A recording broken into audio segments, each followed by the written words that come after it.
Chapter 4389. Fengjiu looked at him coldly. As her hands moved, a stream of energy gradually formed between her hands.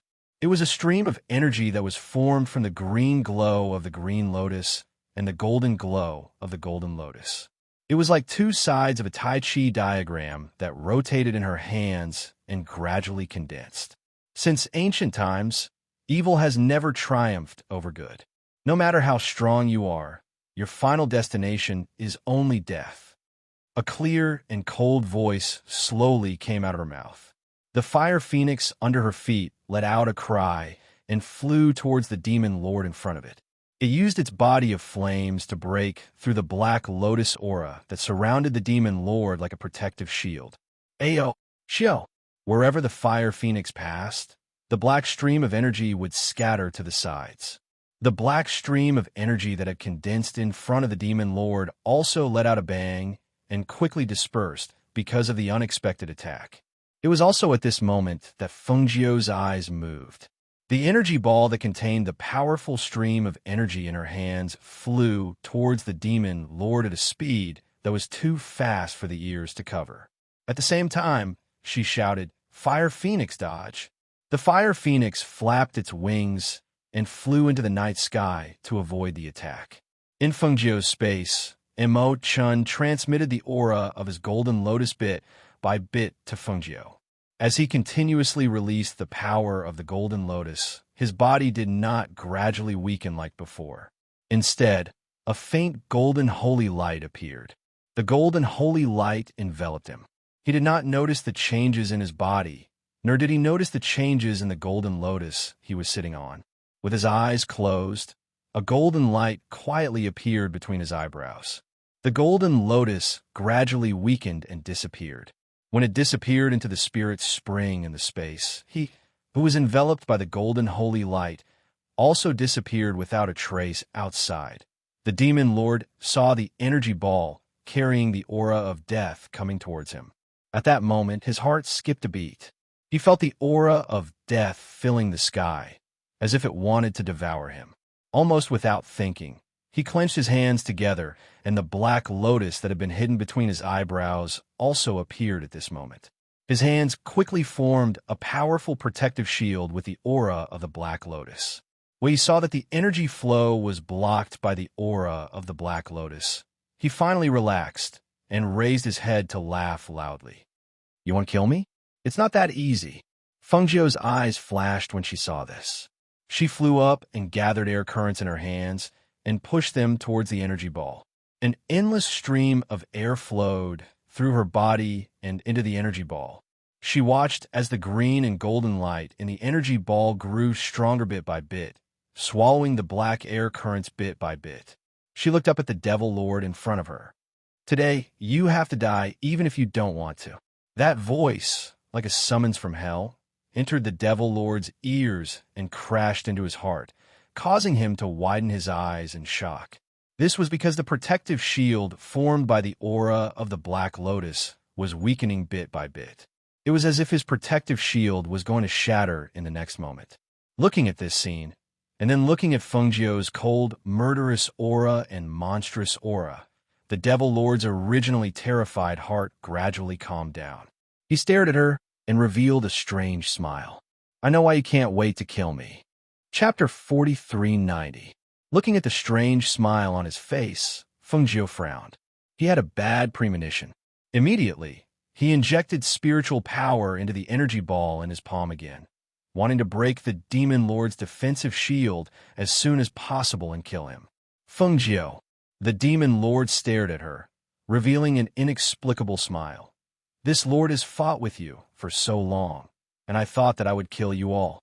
At that time, this lord would become the supreme ruler of the 6 realms, but I didn't expect that you would come back again and become my stumbling blocks, hindering this lord from becoming the supreme ruler of the world. Before this lord obtained the Black Lotus of Destruction, I was no match for you.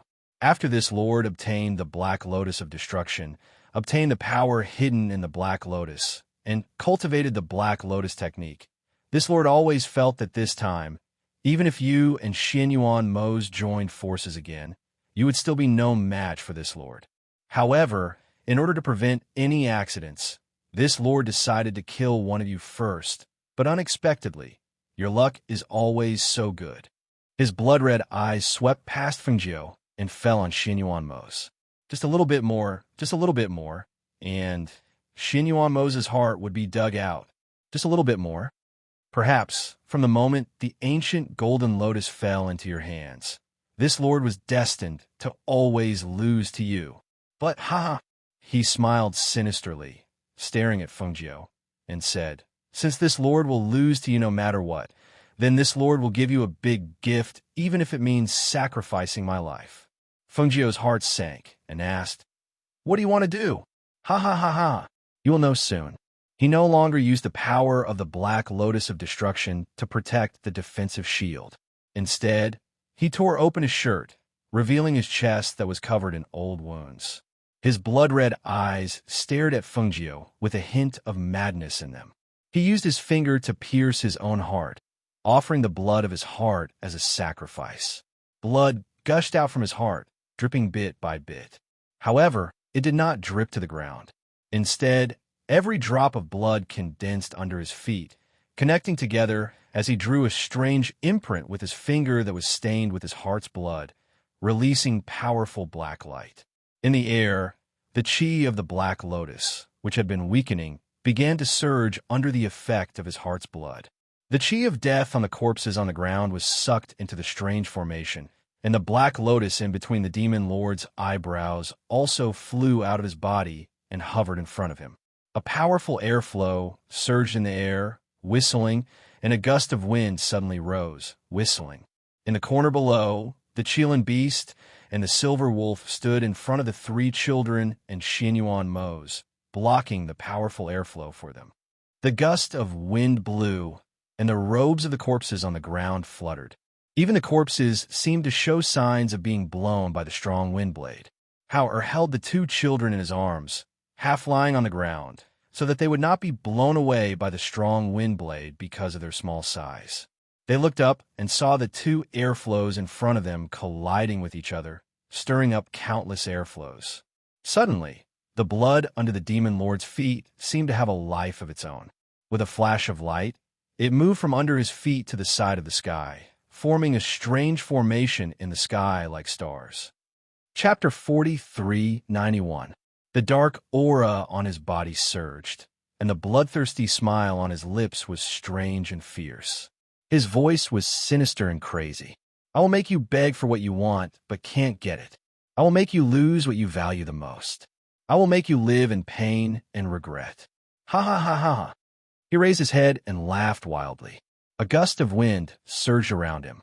The next moment, his hands formed a complicated seal. His blood-red eyes stared at the three children. Immediately, the figures of the three children were sucked up by the blood formation. They flew to the front of the strange formation and were fixed in the heart of the blood formation. Ah, mother, mother, mother! The three children exclaimed and waved their hands and feet, but they could not break free from the power that fixed them in place. Seeing this, the snow wolf and the Qilin beast rushed forward to save them, but the blood formation flashed and sucked them into the bodies of the two children. How? Chinner, you are! Fengjiu exclaimed, and her heart skipped a beat. She wanted to turn back to save them, but found that she could not withdraw her hand from the energy ball. It was as if she was sucked in by a force and could not move at all. Fire Phoenix! Fengjiu shouted anxiously and asked the Fire Phoenix to go down and save them. However, when the Fire Phoenix rushed down to the blood formation, it was also repelled by the powerful blood formation and could not get close. Master, I can't get close. The blood formation is an ancient evil formation. It is driven by the blood of his heart and protected by the aura of the Black Lotus of Destruction. I can't get close, the Fire Phoenix said anxiously, seeing the three children there. But unable to do anything, she could not help but feel anxious. Seeing this, Xin Yuanmo struggled to stand up, but fell down powerlessly. Seeing the three children trapped in the blood formation, he immediately called, Azure Dragon. The Azure Dragon flew out of his body. Without his command, it also tried to break the blood formation. However, it could not shake the ancient blood formation at all. This is an ancient blood curse formation. Even if it's us, we won't be able to break through it. The azure dragon's deep and majestic voice rang out in the air. It stared at the demon lord within the defensive barrier. In the next moment, it let out a low roar and rushed towards the defensive barrier. The dragon's body coiled around the defensive barrier, wanting to use its own strength to break the demon lord's defensive barrier. Since the blood array couldn't be broken, as long as he could break the defensive barrier and kill him, the blood curse ancient array would naturally disappear. However, the demon master laughed softly. It's useless. Today, even if you combine all your strength, you won't be able to stop what I want to do. He stared at Fengjiu and said word by word, I offer my heart's blood as a sacrifice. I'll break the bond between you and your child and curse your child so that he will never remember anything related to you in this lifetime. In the 3,000 worlds, you will never meet again in this lifetime. As his voice fell, the blood of his heart gushed out from his chest and sprayed on the black lotus. At the same time, the rotating black lotus flew out with a whoosh and fell into the ancient blood formation.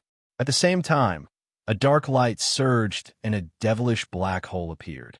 It swallowed the 3 children and the black lotus at a speed that was too fast for anyone to react to. Father, mother, mother, mother, awa, china, yua. Chapter 43:92. Bang, boom, boom, crack, boom. The demon lord's soul was destroyed and turned into ashes, dissipating between heaven and earth. The black aura in the air also dissipated with the death of the demon lord. The remaining aura of the black lotus in the air was gradually purified by the radiance of the green lotus and the specks of golden light until not a trace of it could be found. Yua, China, Hawa, Fengjiu, who had fallen to the ground, screamed at the top of his lungs. However, he only had time to see the ancient blood array disappear along with the aura of the black lotus. Seeing the 3 children disappear in front of her, she stood up and her figure swayed slightly. She only felt darkness in front of her eyes. Xinyuan Mose was so anxious that he spat out a mouthful of blood. He raised his hand and looked at the sky where the 3 children had disappeared. His lips moved slightly, but in the end, he could not hold on and fainted. My children, Fengjiu murmured. His legs gave way and he fell to the ground, staring blankly at the disappearing sky. The moment the demon lord's words fell, she felt as if the bond between her and the 2 children had been severed. In an instant, her heart was filled with fear, as if she had lost her most precious treasure. She was terrified and helpless. Master, Fire Phoenix came to her side. Seeing the trace of blood at the corner of her mouth and the fainted Yama Lord, she said, Master, don't worry. We will definitely find a way to find the little masters. Azure Dragon wanted to say something, but in the end, he did not say anything. He just came to Xinyuan Mose's side. Seeing that he had fainted, he looked back at Fengjiu and said, Fire Phoenix is right. Even if it's the blood curse ancient array, there will definitely be a way to break it. Moreover, each of them has a powerful contracted beast. Even if they are wandering alone, they will be fine. Now, let's deal with the matter here first. At least, the demon lord was dead, and the ancient black lotus had lost its power and disappeared between heaven and earth. This should be a good thing. As for the 3 children, even if they were stranded outside, they would definitely be found one day. Hearing their words, Fengjiu gradually calmed down. That's right. They have contracted beasts with them. Even if they are wandering outside, they will be fine. I have to deal with everything here first before I think of a way to find them. Stabilizing her mind, she wiped away the blood from the corner of her mouth and quickly walked to Xinyuan Mose's side. At this time, the sky was still rumbling, the powerful tremors shaking the entire world. Yi, who had gone to carry out his mission, rushed back as fast as he could when he found out that something had happened in the palace. However, when he brought the people of Yandian back to the palace, he only saw the tragic scene. Master, madam. Yi quickly stepped forward.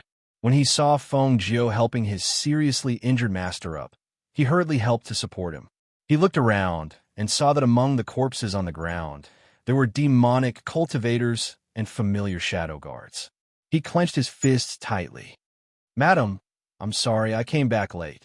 The devil cultivators were causing trouble everywhere." He was ordered by his master to carry out his mission in Yin Dian, but he did not expect to see such a scene when he returned. Chapter 4393. Yes, Ing Yi replied. He looked around, but didn't see the three little masters. Thinking that they might be in a safe place, he didn't think too much about it. He immediately led his men to check if there were any survivors. He also carried the severely injured Lung Hua and the others into the hall. Finally, under the bodies of several secret guards, they found the unconscious emperor of Xianyuan Kingdom.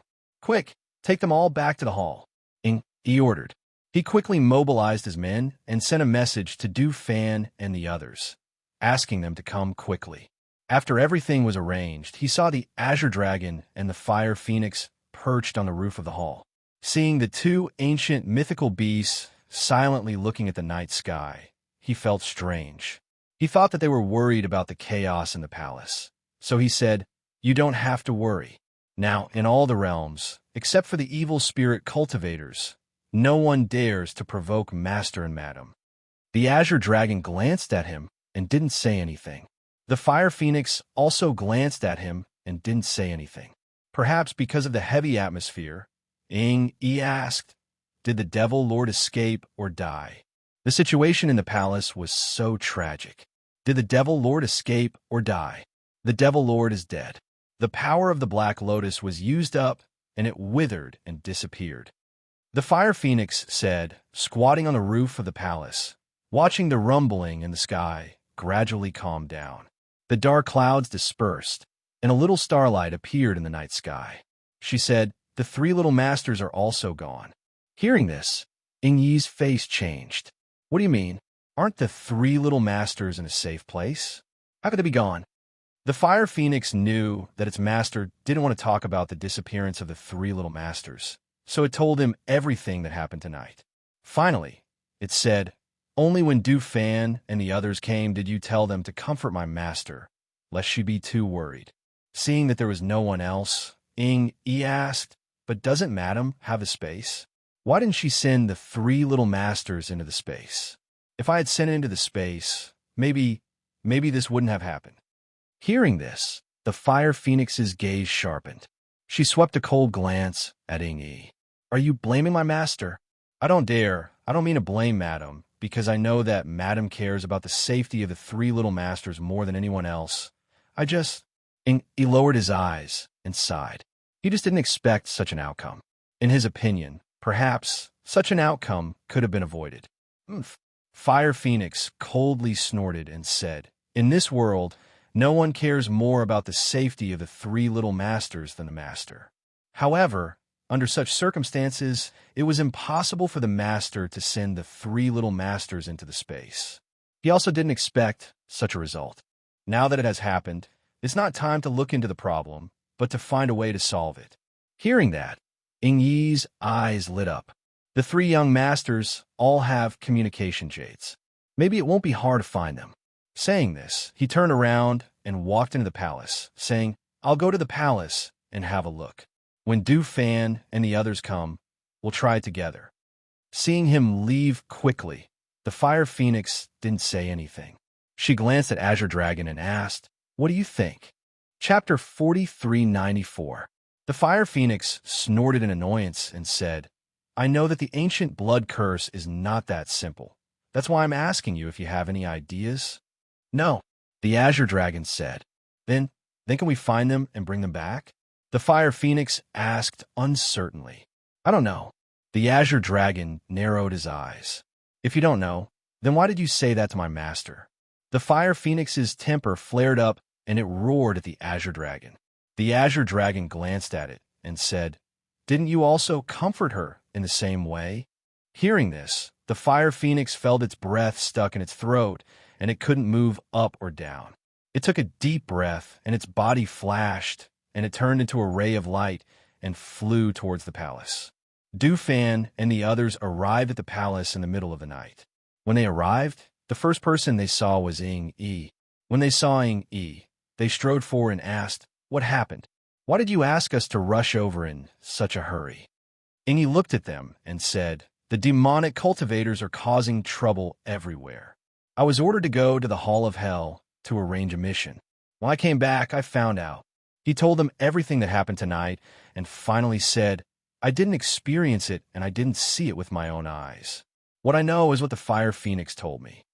Hearing this, everyone gasped and their faces were full of disbelief. So not only are the Yama Lord and the others seriously injured and unconscious, but the three young masters are also missing? "Yes," Ying Yi replied and said, "I just went to the palace to take a look. Madam is treating the master's injuries, and the others are being taken care of by the palace's doctors." He looked at Fan Lin and Qin Xin and said, "You have medical skills.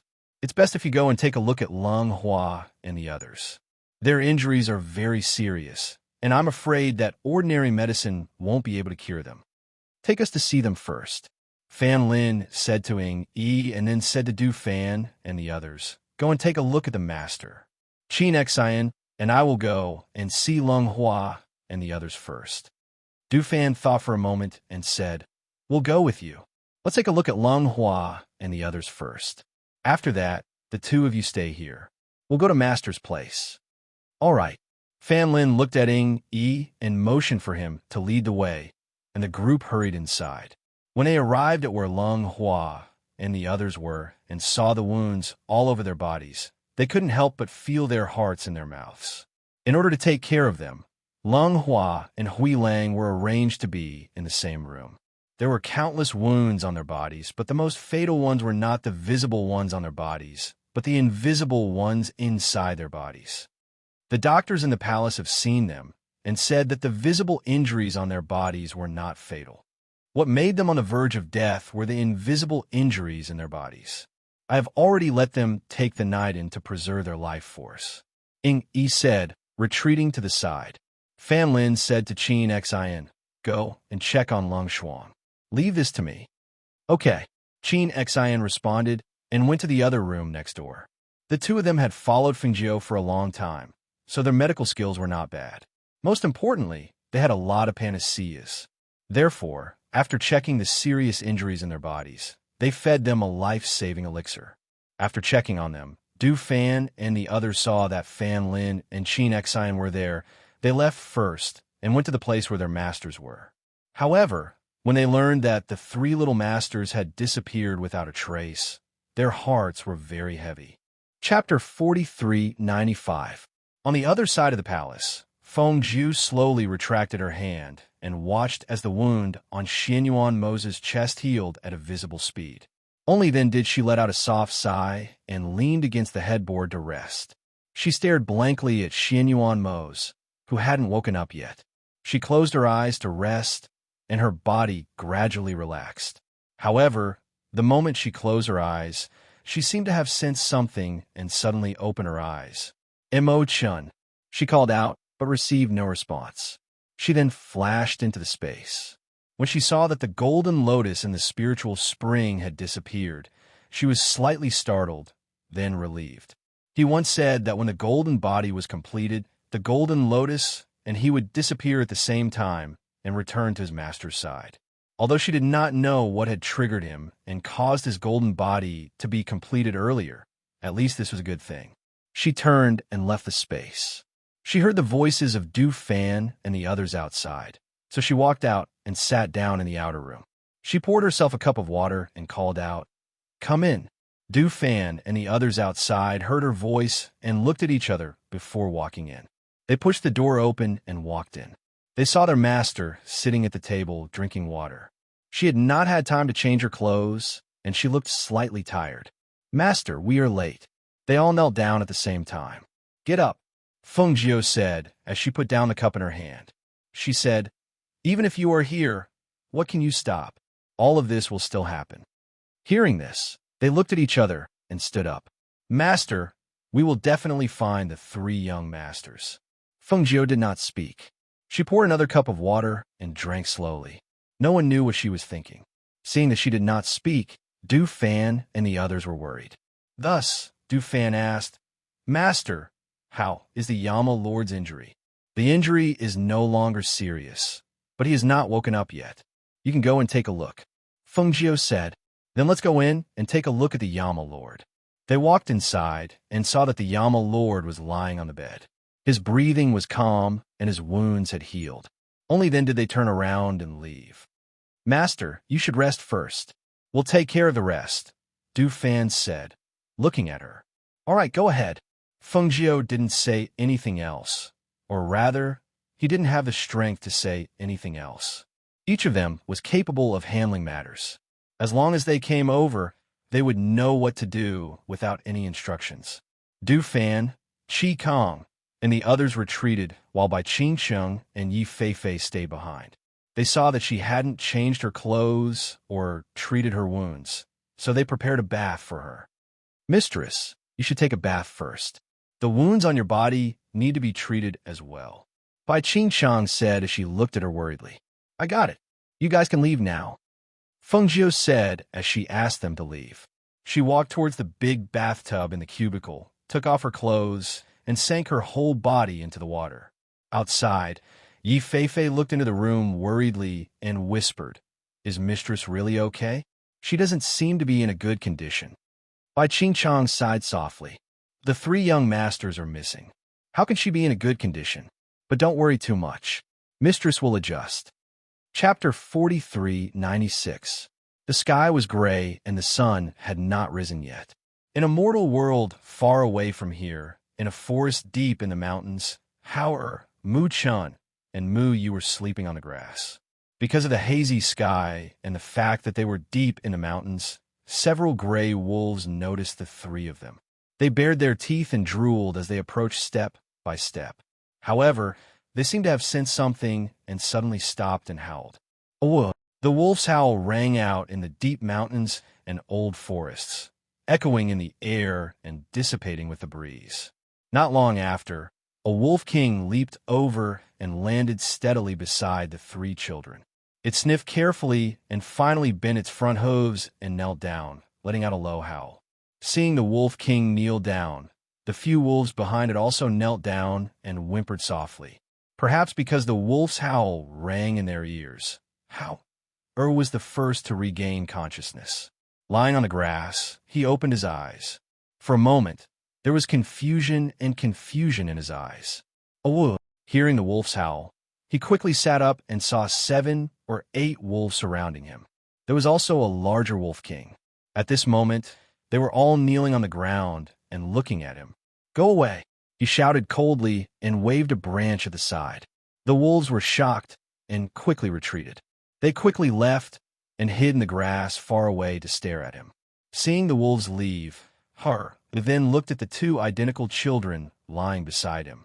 Looking at their delicate little faces, an image seemed to flash across his mind. However, he had a splitting headache. He screamed and covered his head, not daring to think about it anymore. He sat beside them and looked at the 2 of them. Seeing that they were still unconscious and could not remember who he was, why was he here? Thus, he rummaged through the things on his body. Finally, he saw 3 words engraved on a small, delicate lock on his neck. Xianyuan Hao. That was his name? Xianyuan Hao. He whispered softly. It sounded very familiar. He thought that this should be his name. His gaze fell on the 2 little ones. He glanced at their necks and saw that there seemed to be something similar to his. So he went forward and used his fingers to take a look. Xianyuan Mukin. Xianyuan Muyue? He looked at the small words engraved on it, and then saw that the 2 of them were wearing the same thing as him. He thought for a moment and nudged them. "Wake up! Hurry up and wake up." The 2 little guys slowly opened their eyes and sat up. They looked at each other and then looked at Hao in front of them with a confused expression. "Do you still remember anything?" Hao asked with a glimmer of hope in his eyes. The 2 little guys thought about it and shook their heads. "I have a headache." Yu pouted and patted her little head. "Me too," said Mu Chun. He looked at him and asked, "Who are you? Who are we? Why are we here?" Seeing that they were the same as him, Hao was silent for a while before saying, "I can't remember either, but the little lock pieces on our necks have names, and they are all the same. I think I should be your older brother. Big brother? The two little fellows looked at him and called out. Yes. Howard nodded and said, I'm Xinyuan Hao. You're Xinyuan Muchun and Xinyuan Muyu. Chapter 4397. Muchun glanced at her. You are the younger sister. Ah, why? You pouted and unhappily looked at him. You are the younger sister. Muchun patted her little head. Younger sister. Seeing this, Yu blinked her beautiful eyes and no longer tangled on this point, rather looking at her two elder brothers. With a trace of blankness in her immature voice, she asked, But what about our father and mother? Where's our home? Howard and Muchun fell silent, because they didn't know either. They kept feeling that some memories in their minds were missing. Whenever they tried to recall, they would have a splitting headache. The only thing they could do was to find the answer from them, but it was still difficult for them to do so at such a young age. In the end, it was the older Howard who stood up first. Let's find the way. Follow me and don't get lost. Yes, yes. The two little guys nodded, each holding his hand. After watching the three of them leave, the Wolf King, who was hiding in the distance, finally walked out. It looked at the three of them leaving, thought for a moment, and quietly followed them from a distance. After all, they were only 3 children. It was not easy to get out of the deep forest. They walked around for a whole day and still could not find the way out. Instead, they found a cave where they could rest. The sky outside gradually darkened. The 3 children huddled in the cave and looked at the dark place. Yu tightly grabbed Howard's clothes. Brother, Yu is scared. Although Muchun did not say anything, his body shrank closer to Hao. Don't be afraid. I will protect you. With me here, it will be fine. He hugged the two of them and hugged them to his side. Looking at the darkening sky outside, his eyes were filled with worry. But so dark. Yu is afraid of the dark. She huddled in his arms and whispered, Afraid of the dark? Something seemed to flash through Howard's mind. He suddenly stopped and looked at his hand. He saw a black ring on his finger. He had tried to take it off in the morning, but he couldn't take it off. However, the thing that flashed through his mind made him stunned for a moment. I seem to have thought of something. As he spoke, he touched the ring on his finger and suddenly said, Night Pearl. As soon as he finished speaking, a fist-sized bead appeared in his hand. Looking at the luminous night bead that suddenly appeared, the 3 children were stunned, their faces full of astonishment. Big brother, how did you come out? Yu curiously asked, and looked at him with a novel expression. I don't know. I just felt that there was something that could light up the place. I shouted and it came out. Howard was also taken aback. However, as he looked at the luminous pearl, some images flashed across his mind. The luminous pearl in his hand fell to the ground as he hugged his head tightly. It hurts. It hurts. Big brother, big brother. The 2 little fellows panicked when they saw this. They called out to him, and their voices were tinged with tears. Outside, the Wolf King, who had been following them for a day, threw a pheasant into the cave with its mouth. Seeing the 3 human children in a mess, it wanted to go forward, but it saw the little boy pick up a stone and throw it at it. Go away. Go away. Don't come in. Go away. Chapter 4398. The Wolf King, who had wanted to go in to take a look, helplessly stopped in its tracks. It only pushed the dead pheasant inside before retreating to stand guard outside the cave. Inside, Howard was in so much pain that cold sweat seeped out of his forehead. He could not hear Muchun and Muyu's voices. He hugged his head with both hands and cried out in pain. He could only feel the pain in his head as if it was about to explode. He screamed in pain, the veins on his neck bulging. His whole person seemed to be in extreme pain. Big brother doesn't hurt. Yu will hug you. It doesn't hurt, it doesn't hurt. Yu cried like a kitten, but still clumsily stretched out her small hands to hug the struggling Howard tightly. Muchun also hugged him tightly, afraid that he would kick and hurt his head. The 2 little guys had never encountered such a situation and did not know what to do. They could only hug their brother and call out to him until he fainted after a long time. Brother, big brother has fainted. Ur wiped away the tears on her face and looked at Ur's pale and sweaty face under the illumination of the night pearl. It's okay, it's okay. He'll be fine in a while, Muchan said as he supported Ur's head with one hand and let his head rest on his thigh. He said to Ur, sister, go get the water in the corner. Okay. Ur responded and quickly got up. She ran to the corner and brought the water she brought back from outside to her two brothers. The water was in a bamboo tube, cut from the bamboo with a dagger tied to Ur's leg. The two little guys carefully fed him some water and sat by his side to watch him. Brother, when will Big Brother wake up? Ur held the night pearl in her hand and looked helplessly at Muchan with her beautiful eyes. I don't know either, Muchan said and thought for a while, then said, maybe Big Brother will wake up after sleeping. Hearing this, Ur did not speak again. Instead, she looked at the unconscious Ur and then at the dead pheasant that was thrown in by the wolf. Even if they wanted to eat it, they didn't know how. Therefore, even if the dead pheasant was placed in front of them, the two little guys couldn't do anything. Perhaps it was because they were really tired from the day. As they sat there, they fell asleep. The next morning, before they woke up, Ur, who was resting his head on Muchan's calf, slowly opened his eyes.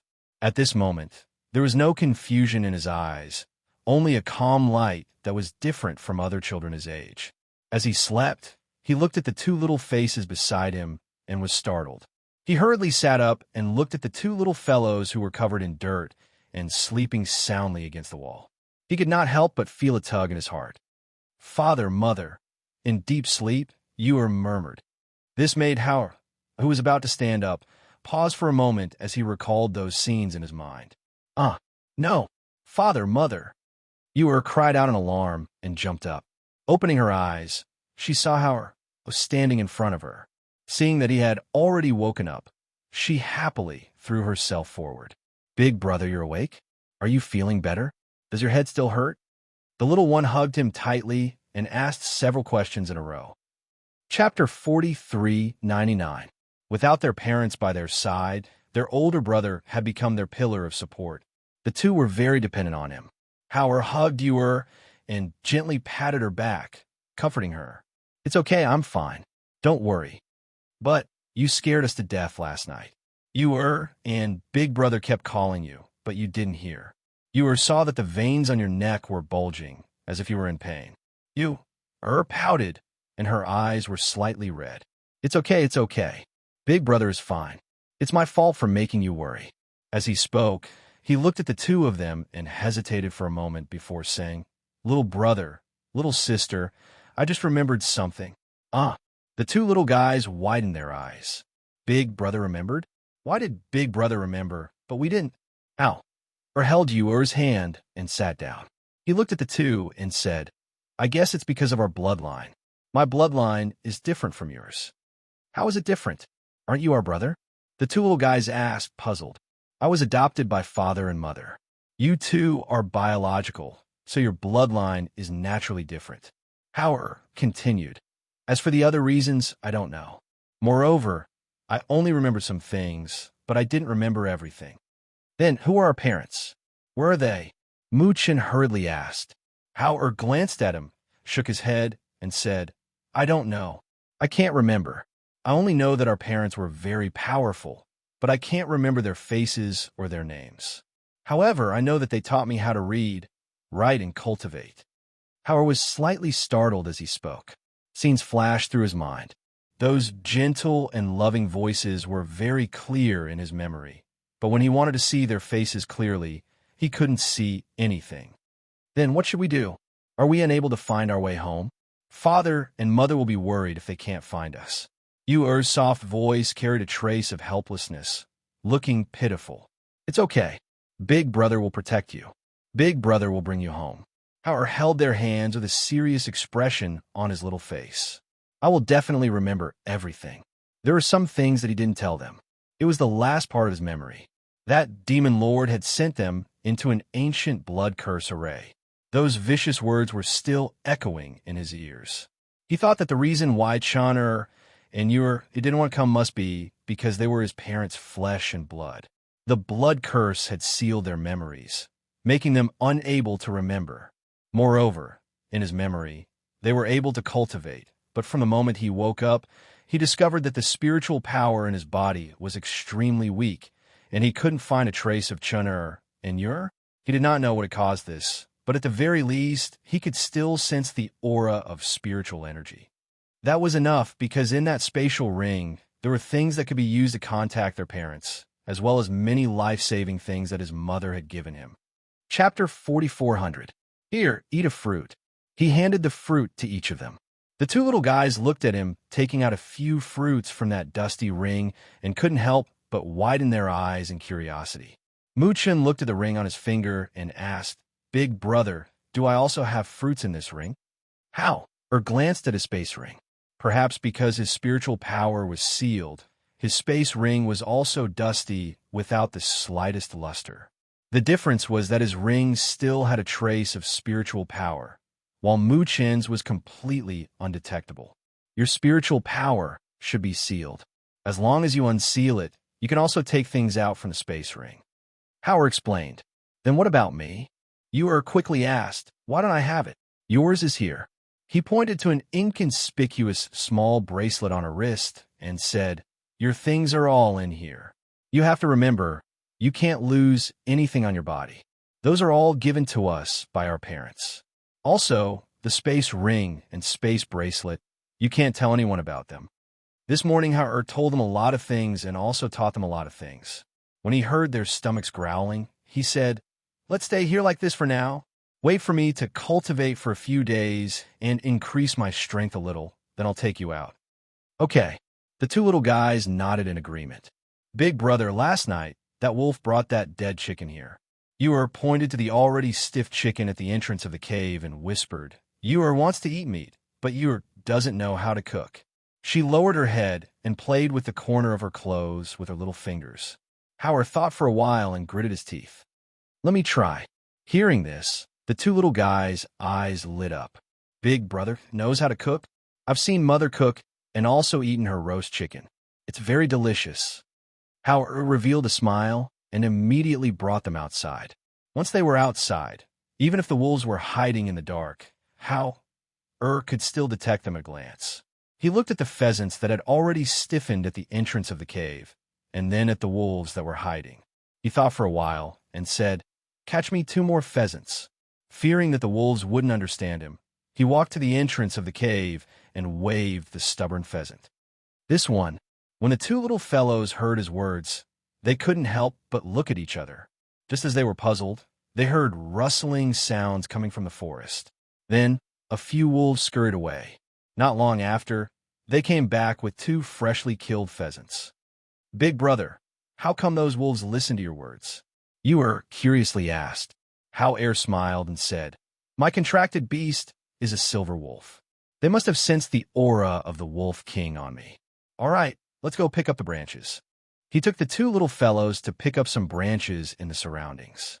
When the wolves saw them picking up branches, they also helped them to bite some branches. Cleaned the 2 pheasants at the water source he found yesterday and directly skinned them. He then carried them back and roasted them. However, he didn't do this kind of thing often, so the 2 pheasants were roasted black. Chapter 4401. Can we eat the meat inside? Let's just eat the meat inside. Mu-Chun pointed at the 2 charred chickens. Howard looked at it and used a dagger to cut off the chard outside, then cut the meat inside for them to eat. "Try it." Chun took it and handed it to you first, then took a piece and ate it himself. It's delicious." You said happily and ate in small bites. She held it in one hand and blew on it with her mouth. It's delicious." Mu-Chun nodded. Howard cut off a piece and ate it. However, as soon as it entered his mouth, he tasted the charred taste and the dry taste of the meat. It was very hard, and there was no seasoning, so there was nothing but the charred taste. It was very difficult to eat. He looked at Mu-Chun and Mu-Yu eating with relish, and his heart tightened. His eyes couldn't help but redden. In order not to let them find out, he lowered his head and bit the charred meat in his mouth while swallowing back his tears. Even if his memory was not fully awakened, he knew that they were of noble birth and had a good life. But now, he let his brother and sister starved to the point that they could only eat this charred chicken. Don't eat it. There are still pastries and a small piece of jerky in the space. Eat that.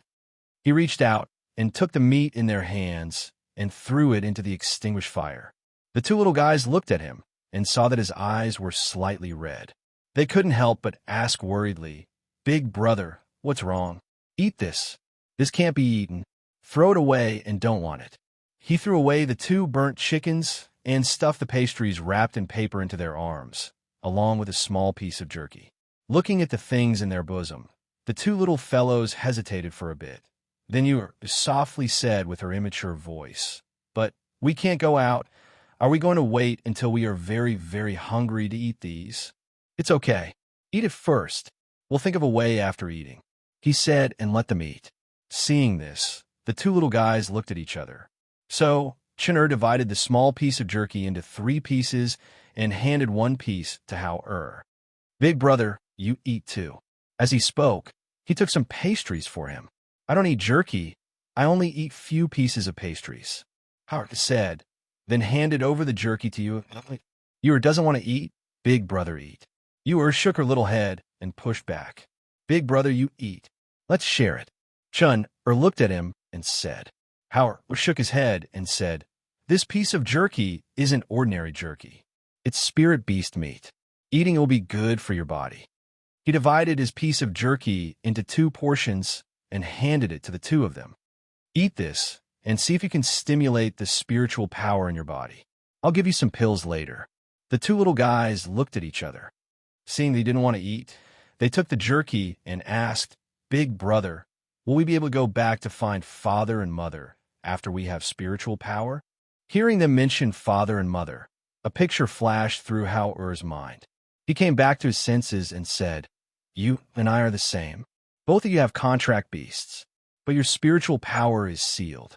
So contract beasts can't come out. If you can restore your spiritual power and let contract beasts come out, perhaps we can think of a way to go back earlier." "Then can Big Brother's contract beasts come out?" Ur curiously asked. Chapter 44:02. Seeing their faces turn gloomy, he hurriedly comforted them. "But Mother gave me a lot of medicinal pills.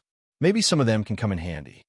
As he spoke, he hurriedly took out some small bottles from his space and rummaged through them. When the two little guys saw so many beautiful little bottles, they also went forward to take a look. Mu-chan picked up one and saw the words hemostasis powder written on the bottle. He picked up another one and found that these beautiful little bottles were printed with 2 words below them. "Ghost Doctor." Mu-chan softly read it out. He recognized these 2 words, and when he said them, he felt an inexplicable sense of familiarity. "Big brother, the words Ghost Doctor are printed on the bottom of this bottle. Who is this Ghost Doctor? Is it Mother?" Mu-chan asked.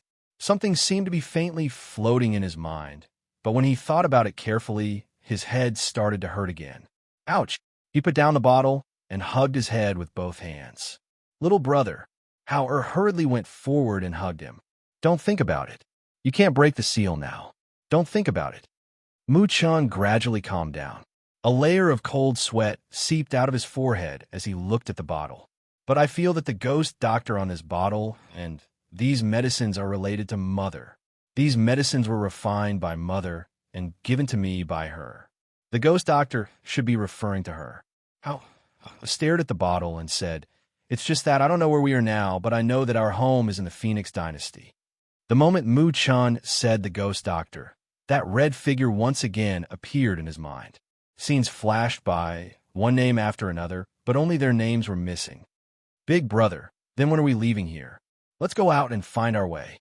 We'll find our way home and go home by ourselves, okay?" Ur looked at him with a pair of beautiful big eyes, her little face filled with excitement. Hao nodded and replied, "Okay, but we have to wait until I cultivate. If we go out now, I'm afraid that I won't be able to protect you if you encounter danger." Hearing his words, the two of them didn't say anything else. Instead, they helped him find what medicine he could take. "Can this chi gathering pill be taken? What is this for? And what is it for? Can this big brother eat it?" The two little fellows asked while holding the pills. Even though they recognized the words, they didn't know what they were for.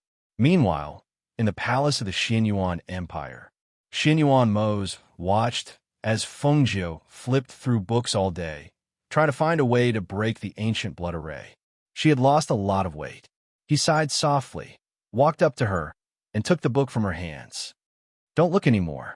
You haven't rested for a few days. You can't go on like this. Fengjiu paused, then said, 3 children. I don't know where they are suffering. How can I not worry? How can we not think of a way to break it? Actually, I had a premonition that this day would come. Chapter 44:03. Fengjiu was silent and didn't say anything. The 2 children's faded stars were lit up because she helped them form contracts with the ancient mythical beasts, allowing them to share their lives with the ancient mythical beasts. However, she also knew that even though she had caught contract beasts for the 2 children, things weren't over yet. Just like her, even though she had formed a contract with the ancient mythical beast, the Fire Phoenix, her journey was also full of trials and tribulations. In order for them to grow, they had to go through those dangers and difficulties. Even though they wanted to protect the 2 children by their side and block the dangers and tribulations for them, what was to come would come in the end. However, she didn't expect this day to come so early. Xianyuan Mose held her hand and said, Don't worry too much. We should be glad that they have contracted beasts. Moreover, Howard disappeared with them. Maybe the 3 children are together. Will they be together? Fengjiu looked at him with some uncertainty.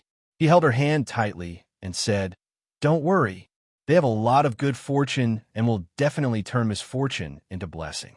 Moreover, these 2 days, I've been thinking that the Demon Lord's blood curse ancient array broke the bloodline bond between the children and us. Therefore, I think that without our blood in Hao-Er's body, the power of the blood curse ancient array will be greatly weakened. Seeing her tense expression and looking at him, he said, However, this is only my guess. Right now, we don't know which world they are in.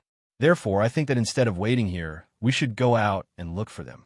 Even if the 3,000 worlds are in different worlds, as long as we have the heart, we will definitely find them one day.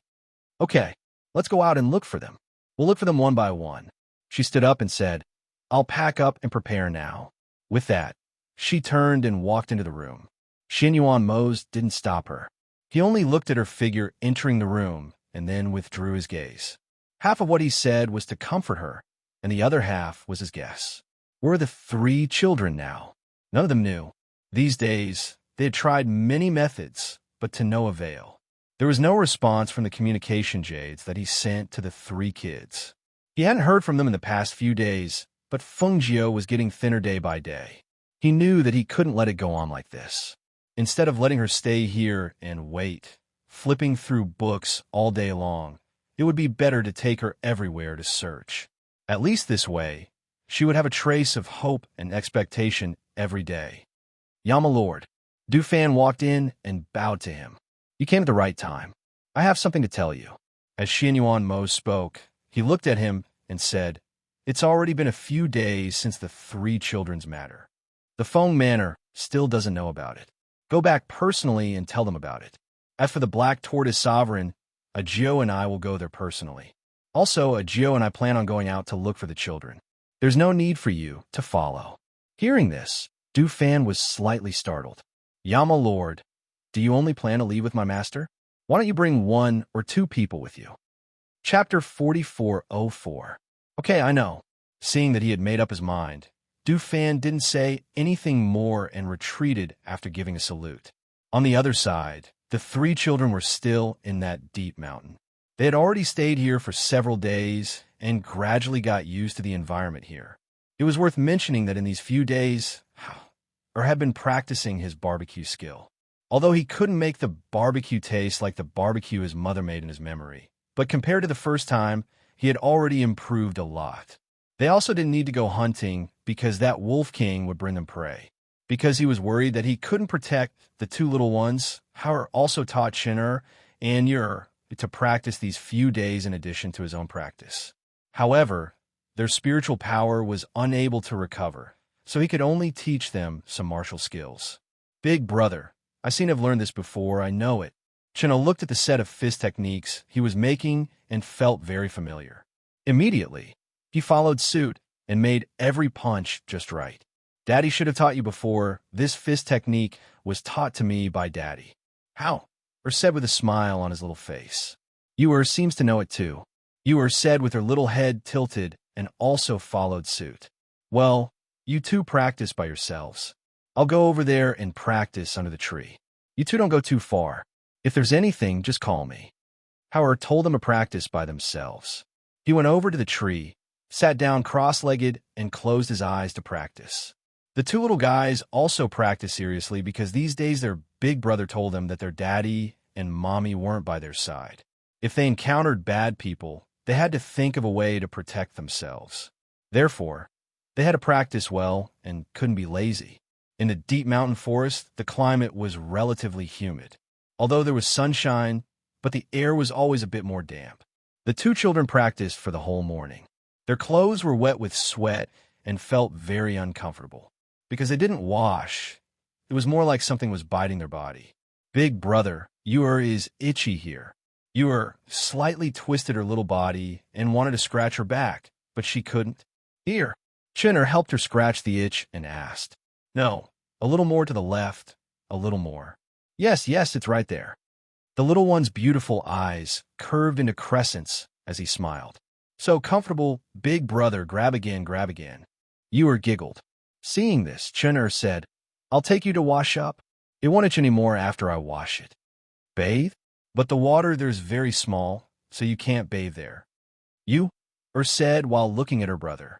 Then wipe it, call big brother. Let's find a bigger water source. We haven't bathed for a few days. As Mu-Chin spoke, he noticed that his clothes were no longer the original color. He couldn't help but frown. But big brother is cultivating. Ewer looked at Hao, who was sitting cross-legged with his eyes closed.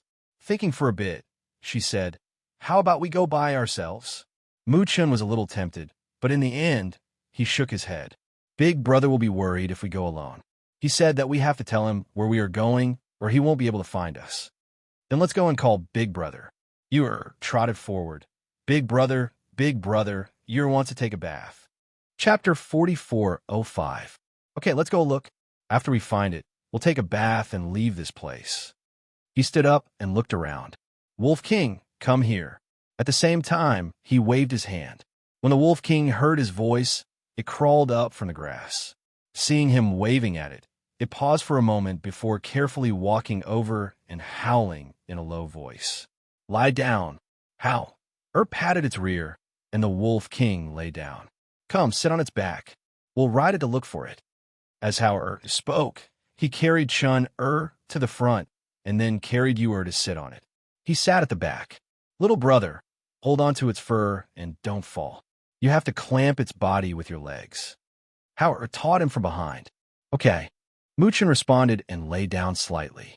His hands tightly gripped the Wolf King's fur and his legs clamped tightly on its body. In response, the Wolf King looked back at them and did not move. It just waited for them to sit properly. Ewer carried Chinner in front, and Hao at the back stretched out his hands to protect them so that they would not fall in the process of running. Go to the front. Hao clamped its waist like riding a horse and shouted. The Wolf King rushed out like the wind, followed by 7 or 8 wolves. Ha! So fun. Ewer giggled happily, not knowing fear at all. Chin-Er's eyes also sparkled as he looked ahead. The Wolf King ran very fast, and the wind in front of them was also strong. They only felt very happy as they watched the trees around them quickly pass by. Fortunately, they were deep in the forest, and there were very few people around. Otherwise, ordinary people would probably be scared half to death if they saw 3 children riding wolves in the forest. After walking around the forest for a while, they found a large mountain spring. Thus, the 3 children prepared to wash their dirty bodies here. Big brother, what if you doesn't have clean clothes to wear after bathing? The little one blinked and looked at him. She realized that her big brother had a solution for everything. It's okay. You go down and wash first. After washing were my clothes. I'll help you wash your clothes and then dry them. Howard said. Seeing that Chun-Er couldn't untie his belt, he went forward and said, Let me do it. When Mu-Chan saw that the belt that he had been trying to untie for a long time was untied, he thanked him happily. Thank you, big brother. Hurry up and wash up, but you can't wash for too long. The spring water is too cold. You'll get sick if you wash for too long. Howard looked at the sun above. Fortunately, it was noon and the temperature was warmer. Okay. The two little guys responded. Mu-chan took off his clothes first and shyly covered the little bird between his legs as he got into the water. Yu-er pulled her knotted hair and shouted, "Big brother, my hair is knotted." Howard, it was in the process of putting away Chin-er's clothes to one side. After hearing Yu-er's words, he saw that she had taken off her outer garment and was standing there pulling her hair while wearing only a small inner garment. So he said, "Big brother will help you wash your hair first. Come here." Yu-er obediently walked over and was carried by him. Her body was laid flat on his lap, and her head was slightly lowered, dipping into the spring water. "Wash your face first. It will be a little cold." "Ow," said, and carefully wiped her little face with a small handkerchief. After letting her adapt to the spring water, he helped her wash her hair. Chapter 4406. After washing the two little guys' clothes, he used his spiritual power in his palm to help them dry their clothes. Watching him dry their clothes, the two little guys couldn't help but widen their eyes. Amazing! Hearing this, Howard revealed a smile. "Only a little of my strength has recovered. If I fully recover, I will be even more powerful." As he spoke, he helped them put on the dry clothes. However, there was another problem. Chin-er's hair was easy to tie up, but he didn't know how to tie up Yu-er's hair. Chin-er looked at his elder brother, who had been tying Yu-er's hair for a long time, but still couldn't tie it up properly. Finally, when he saw him tie Yu-er's hair into two crooked little horns, he couldn't help but exhale softly. Although it was a little strange, at least it was tied up properly. He hasn't tied up the little horns before. "Brother, does it look good?" The little one excitedly touched the two little horns on her head and looked at her brother. Chin-er glanced at it and nodded. "It looks good. It was just a little strange. Come, eat another pill." Howard took out another pill for them and stuffed it into their mouths. "Big brother, it's useless for us to eat this every day," Yu-er said, but still swallowed the pill. "Whether it's useful or not, it's better to eat it. What if you can condense spiritual power in your body?" After feeding them the pill, Howard filled some water and was about to take them away when he saw Mu-chan sitting there holding his stomach with a strange expression. He was shocked and hurried forward. "Little brother, what's wrong? Is your stomach uncomfortable?" Mu-chan held his stomach and felt a warm aura surging inside. But it didn't seem to be from his stomach, but it felt inexplicably familiar. "Big brother, I seem to have sensed spiritual power." As he spoke, the strange expression on his delicate little face gradually dissipated, leaving only calmness. "Really?" Howard was delighted and hurriedly said, "Let me see." He reached out to feel his pulse and released his spiritual power. Sure enough, he felt a wisp of spiritual power flowing in his body. Great! Howard's little face was full of excitement. "My stomach is also warm, as if something is walking around inside," Yu-er said with a pair of big eyes. She felt a little strange because this aura felt familiar to her. "Quick, eat another pill." Howard immediately took out a chi-gathering pill from his space and gave one to each of them. None of the three little fellows had thought that their spiritual energy would recover so quickly. However, it was their bodies that were regenerating their spiritual energy, not the seal being broken. If there was a reason, it could only be attributed to the two children's innate spiritual bodies and the effects of the energy-gathering pill.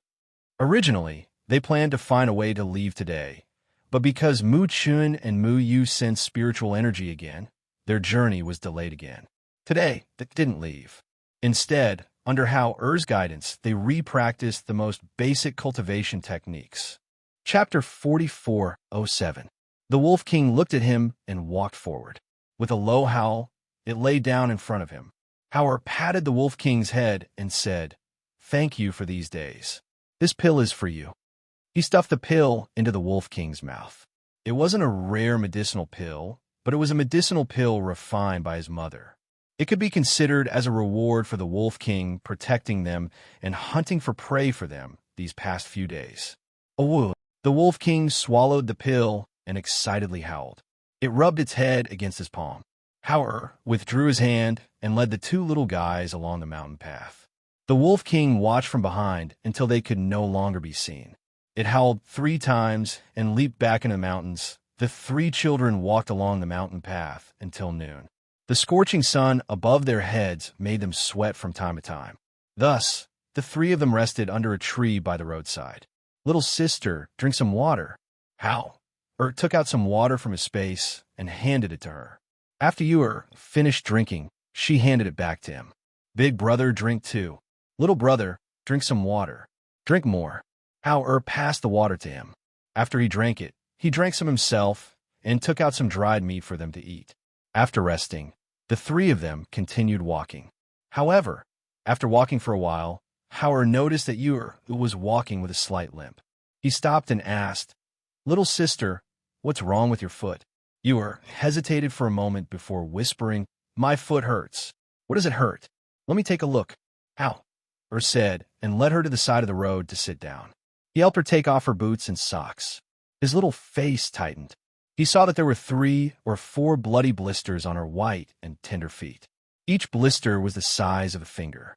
Her toes were also red, but she did not make a sound. He couldn't help but feel sorry for her. He patted her head and said, "You be good. Big brother will help you remove the blisters.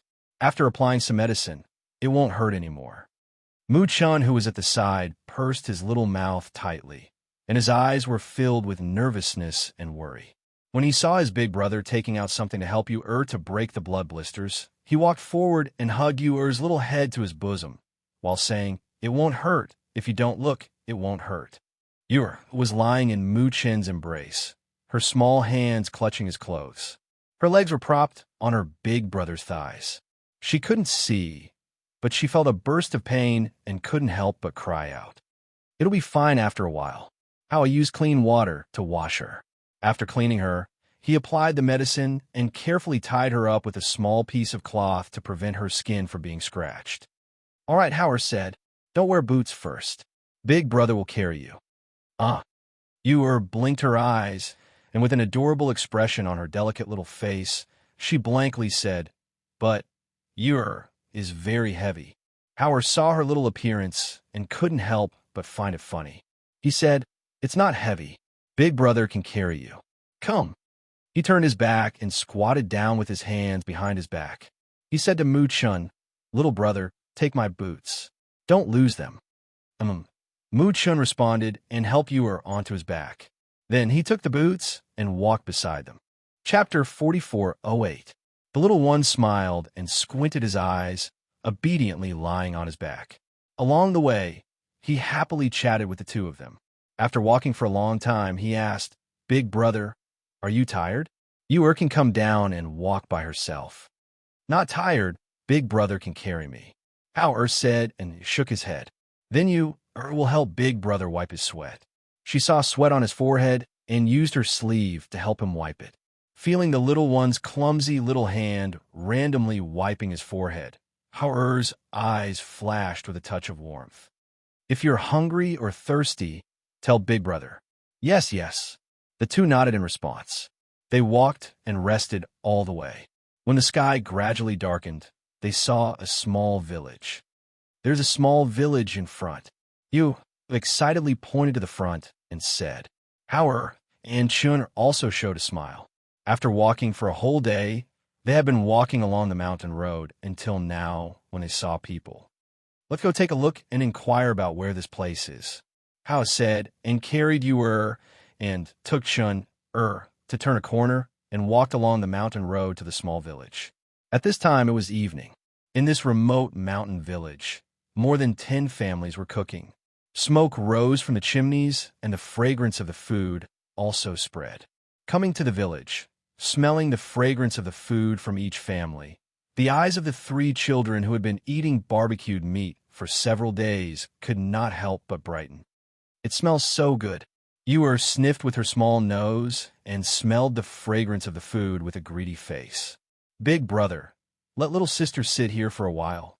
Mu-chun pointed to a stone next to him and said, "Okay." Hao agreed and put her down. He said to the two children, "You two wait for me here. I will go ahead and ask."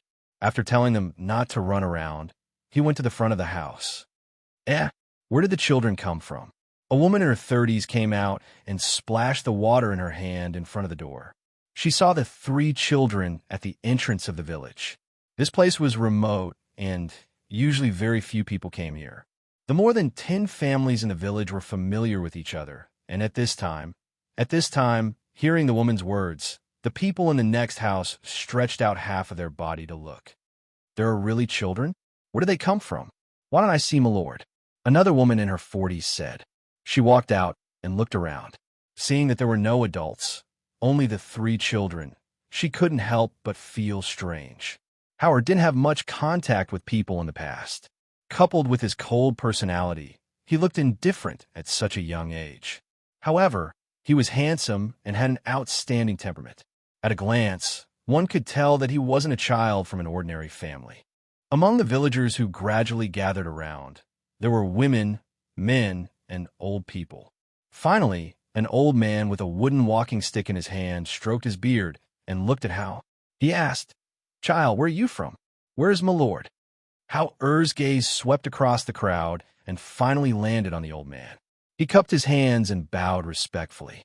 "Grandpa, my younger brother and sister were separated from our family. Can you let us rest here for the night?" Separated? Chapter 4409. The old man turned around and looked at the woman next to him. "Old woman, don't we still have an empty house? Tidy it up and let the three children rest." "Okay." The old woman in her 50s or 60s responded with a smile. Her face was full of kindness. "You can come to my house to rest. I am the village chief of this village. My house is behind there." The old man pointed to the house behind and said with a smile, "I have two grandsons at home who are about the same age as you." "Thank you, Grandpa Village Chief." Howard thanked him. As soon as his voice fell, two young voices came from the side. "Thank you, Grandpa Village Chief. Moochon helped moo you over." He had already put on his boots, but he still walked with a limp. Good, let's go. Come to my house. It just so happens that my family is cooking. Let's eat together." He looked at the three children with pity in his heart. Children of this age were about the same age as his grandsons, but they were wandering outside. It was really pitiful. The people of the remote mountain village were also simple. When they saw the three children wandering outside, they also felt pity for them. When they saw that the three children were so delicate and their behavior was so different from ordinary children, they were even more envious. They really didn't know what kind of people their parents were. They actually gave birth to such well-behaved and sensible children. Looking at the three children and then comparing them with their own brats, the parents could only shake their heads helplessly and bitterly. Originally, they felt that their children were well-behaved and sensible, but compared with others, they really couldn't be compared. Eating at the old village chief's house, watching the three children eat a big bowl of rice and drink a bowl of soup, the old village chief and his wife looked at each other and secretly thought that these three children were probably starving. "Eat slowly. If it's not enough, there's still more," the old village chief said and gave them some vegetables and meat. "Thank you, Grandpa Village Chief. You are full." You are finished eating the rice and vegetables in the bowl. Touching her full stomach, she smiled and narrowed her beautiful eyes. It's good that you're full. You can't eat too much at night, otherwise it won't be easy to digest." The old village chief smiled as he looked at the cute little girl. He couldn't help but pat her head and said kindly, "In a while, you two go take a bath and then go to sleep. Have a good rest." You are answered with a beaming smile. "You just eaten, so don't take a bath. You can go later. The water is already boiling at the back. You can take a bath in a while," the old woman said as she brought over a small stool for them to sit and rest. "Where is your home?" "This village is still far from the town. It will take you a long time to reach the town by yourself," the old village chief said, looking at the three of them. Hearing what was said, Chun and Yu both didn't speak, but instead looked at their eldest brother at the same time. Howard thought for a moment and said, "Grandpa Village Chief, have you heard of the Phoenix Dynasty?" Hearing this, Village chief stroked his beard and frowned in contemplation. Phoenix Dynasty? He shook his head. I've never heard of it. What kind of place is that? Is it very far from Jian Nation? Hearing Jian Nation that he had never heard of before, Hao Er's eyes flashed. He was silent for a moment and asked again, then, Grandpa Village Chief, have you heard of the Ghost Doctor? Chapter 44:10. The old village chief looked at the three of them and said, Why are you asking this? If you want to find someone or a place, wait until you return home and let your parents find it. Hao Er's eyes flashed and said, I heard my mother say that there are immortals who cultivate in the Phoenix Dynasty. Moreover, the Ghost Doctor is a very powerful person, so I'm very curious. Immortals? Ha ha ha ha. The old man laughed while stroking his beard. He shook his head and looked at the three of them, saying, You are children. How can there be immortals who cultivate in this world? Those are all legends. The three children were stunned. Their hearts tightened, and they faintly felt uneasy. Ewer said, But there really are immortals. My mother said so. She insisted that there were immortals and looked at him nervously with her beautiful eyes. Ha ha, your mother must have coaxed you. Immortals, that's a legend. I've lived for more than half of my life and went to many places when I was young, but I've never heard of the existence of immortals. Those are all stories, legends, lies. The old village chief smiled and waved his hand. Grandpa Village Chief means that there are no immortals in Jian and country? How? Or looked at him and secretly clenched his little hands. Ha ha, that's natural. If there are immortals, then there won't be birth, old age, illness, and death. The village chief smiled and said, You children don't understand. If there are immortals in this world, no one wants to die. Everyone wants to become an immortal. Tell me, is that still the way of the world? He stroked his beard and smiled, saying, I've lived to this age. What immortals? They've never appeared. I've only heard those people make up some nonsense and say that it's some legend passed down. Actually, how can there be immortals in this world? There aren't any. The three children didn't say anything. They just looked at each other and felt a little uncomfortable in their hearts. There were actually no immortal cultivators in this place. Would their parents be able to find them? How are they going to get back? All right. You guys, quickly go take a bath and have a good rest. Stay here for a few days first. In a few days, the village will transport some firewood to the town to sell. At that time, you could take the donkey cart with you. That way, you don't have to walk. The old village chief smiled and stood up. Hearing the three children talk about immortals, he only felt that it was funny.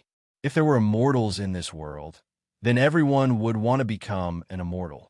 However, immortals were only legends. No one had ever seen one. As soon as the old village chief left, 2 7- or 8-year-old boys came to their side and looked at them curiously. Are there really immortals? We've never heard Grandpa talk about immortals. What do immortals look like? Have you seen them before? Hao and the other two looked at each other, stood up, and said, We're going to bathe and sleep. At night, 3 children were lying on a big bed, but all 3 of them were unable to sleep. They opened their eyes and looked at the pitch-black top of the bed. Ewer tossed and turned, and couldn't help but sit up, then softly said in a soft voice, Big brother, why did Grandpa Village Head say that there is no immortal? Can we still go back to find father and mother? Can we still go home? Muchin also sat up and said, There is, but they have never seen it. Chapter 44:11. Because Ewer's foot blisters had not yet healed, and the village head said that they would have a donkey cart to go to town in a few days, Hao and the rest stayed here for a few more days. The folk customs in the village were simple. Seeing that the 3 children were handsome and delicate, they treated them well. Whoever had something to eat at home would give them some. On this day, the 2 grandsons of the village head came to the door of Hao-er's room with a few eggs. Sister Ewer, we brought you some food. Chen came out to open the door, and his gaze fell on the eggs in their hands. Ewer poked her head out from behind. When she saw the 2 of them, she smiled and squinted her eyes. She was very likable. Brother Dewa, brother Erwa.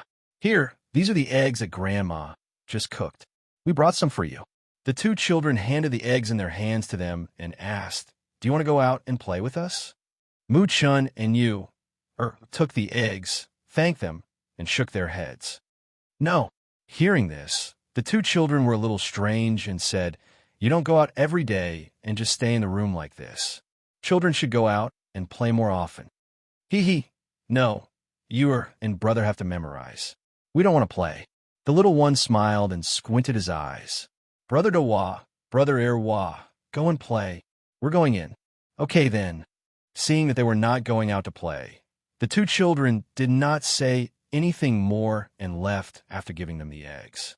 Seeing them leave, Mu Chun and Mu Yu looked at each other, closed the door, and returned to their room.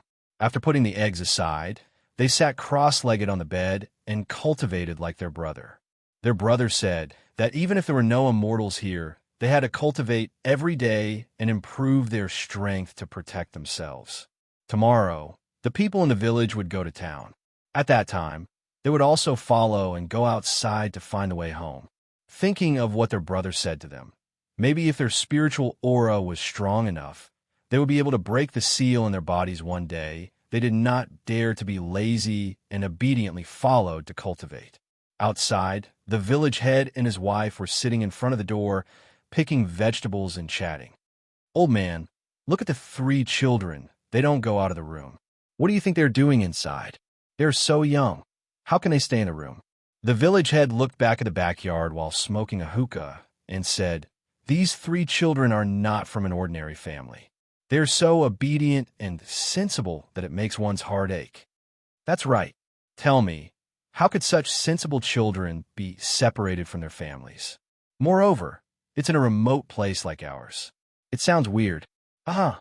The old village head chuckled and said, "Who knows what's going on? But these days, I've been thinking, the three of them are so young. If they go out, they will easily encounter danger." The old woman was worried. Chapter 44:12. Their parents are really too much. Their children are wandering outside. Why didn't they send someone to look for them? Sigh, they're really open-minded. The old woman picked up the vegetable she had chosen and said, "I'm going to cook. There's soup inside. It's just right to nourish the children's bodies." The next day, before dawn, several men were busy at the village gate, folding bundles of firewood and putting them on the donkey cart. How and the other two watched from the side. A man next to them smiled and said, "Village chief, why do you want to go to the town? If you want to buy anything, just let us know. We can buy it back. You don't have to run back and forth like this." "Sigh, it's because my legs and feet have been acting up these few days. I need to go to the town to have a look. Otherwise, I won't be able to sleep at night because of the soreness." The old village chief said, and said to the old woman beside him, Okay, go back. We can make it back by night. Be careful on the road. Go early and come back early." The old woman said and stuffed the pancakes she had made into How-Er's hands for them to eat on the road. Come, sit up here." The man carried you onto the donkey cart. When he was about to carry Chun said, "I can do it myself." With that, he climbed up by himself. How-Er saw him climb up and also sat up. The old village chief and the man driving the donkey cart sat in front. "Sit down, we're setting off." The man shouted and threw the target in his hand. He drove the donkey cart along the mountain path. After watching the donkey cart leave, the old woman returned to the house. The old woman couldn't sleep anymore, so she went to tidy up the house where the three children had stayed for a few days. However, she didn't expect to see a shiny gold coin on the table. This is... The old woman was startled. She picked it up and looked carefully. She couldn't help but be surprised. How could there be a gold coin? This gold coin was equivalent to 100 silver coins. For ordinary people like them, this was a lot of money. On the way, How-Er sat cross-legged in the back and cultivated. The old village chief and the man sitting in front knew that they were sitting in the back and didn't worry about anything else. They just chatted with them from time to time. At the back, Yu and Mu Chun were eating pancakes when they heard the hushed voice coming from the front. "Village chief, I heard from them that the road has not been peaceful these days. A few passers-by even died a while ago. Bandits again? Logically speaking, this area is a remote and desolate place, so there shouldn't be any bandits. I heard that he's a murderer who fled here to seek refuge. The terrain here is complicated, so it's not easy for the authorities to catch him. Look, He's now a scourge to the common people. The brother and sister ate the biscuits as they spoke in low voices. After an unknown amount of time, the donkey cart suddenly stopped. Immediately after, there was the sound of swords clashing against each other. Looking at the dozen or so people who suddenly appeared in front of them and surrounded them, the old village chief and the man's faces turned pale and their bodies trembled. Mountain bandits! Ha ha ha ha ha! I was worried that no one would come knocking on my door in the next few days. What are you waiting for? Get off the car. Take out all the money. The man in the lead laughed loudly with his hands on his hips. He ordered people to drag the old village chief and the man off the donkey cart. Chapter 44:13. Hearing this, the old village chief panicked and hurriedly said, Sir, those are my 3 grandsons. Please be magnanimous. Get lost. The leader of the bandits kicked the village chief to the ground and gestured, Bring those 3 brats down. However, when the 2 bandits reached out to pull you down from the donkey cart, Mu Chun, who was beside you, picked up a branch and hit the hand that was reaching for her. Whoosh! This! The bandit cried out in pain and retracted his hand. When he saw the brat hit him with a branch, his eyes flashed with murderous intent. Brat, you're courting death. His other hand viciously slashed at Mu Chun. Clang! At that moment, stepped forward and pulled out the dagger on his leg to block the knife that was slashing toward his younger brother. A hidden force surged in his hand, and at the same time, the dagger in his hand was slashed towards his younger brother's neck. Whoosh! This! The speed was so fast that the bandit didn't even have time to react. He only sucked in a breath of cold air before his eyes widened, and he fell backwards in fear. Thud! His body fell to the ground, and blood seeped out from his neck, staining the sand red. Everyone outside was stunned. However, Er's hand trembled as he held the dagger tightly. His small face was cold and stern as he stared at the dead bandit on the ground with determination and coldness in his eyes. He spoke clearly to his sisters-in-law, who were staring at the scene with wide eyes. Mother said to never show mercy to those who want to kill you. Before they can kill you, you have to kill them first. He took a deep breath and looked at Mu Chun and Mu Yu. Do you remember? Yes. The 2 little guys recovered. Although there was a trace of fear in their eyes, it was more of determination. The village chief and the leader looked at the bandit on the ground in shock. They watched him twitch on the ground until he breathed his last. In just a short while, they could not help but hold their breaths and look at the 3 children who came out from behind the curtain. When the leader saw his brother killed, he thought that there was someone powerful hiding in the donkey cart. He did not expect that there were only 3 children coming out from behind the curtain. Among the 3 children, the oldest was no more than 8 or 9 years old, and the youngest was no more than 3 years old. However, they looked very delicate and outstanding. With one look, one could tell that they were not the old man's grandchildren, as the old man had said. However, at this moment, the older child was holding a dagger in his hand and looking at him with a stern little face. That kind of gaze made him feel an inexplicable chill in his heart, but after he recovered, he felt a little embarrassed and angry. He was actually intimidated by an 8 or 9-year-old child. Damn it! What are you waiting for? Capture them for me. The man in the lead shouted as he waved his knife and ordered his men to step forward. Take care of yourselves. Ow! Said and held the dagger tightly in his hand. In the next moment, his figure flashed forward. Even if his cultivation hadn't recovered, with his body movements and the training he had received, his instinctive attacks were already unstoppable for those lowly bandits. Howard did not leave anyone alive and slaughtered the dozen or so bandits one by one. When the leader saw the dead people on the ground, his face turned pale with fright, and he turned to run. Chapter 44:14. He's flying. The old village chief and the burly man were dumbfounded. They could only see a visible stream of air condensing under his feet. Then, with a tap of his foot, he flew more than 10 meters away. Just as the burly man was about to attack with his dagger, the bandit suddenly turned around and raised his hand. Shio! An arrow shot out from his sleeve. Whoosh! Howard quickly dodged. His body's instinctive reaction had already evaded when he sensed danger. At the same time, he attacked with his palm. The 8 or 9-year-old child hit the bandit several meters away. The bandit spat out a mouthful of blood and fell to the ground. He looked in horror at the child who was walking towards him step by step. Who are you?"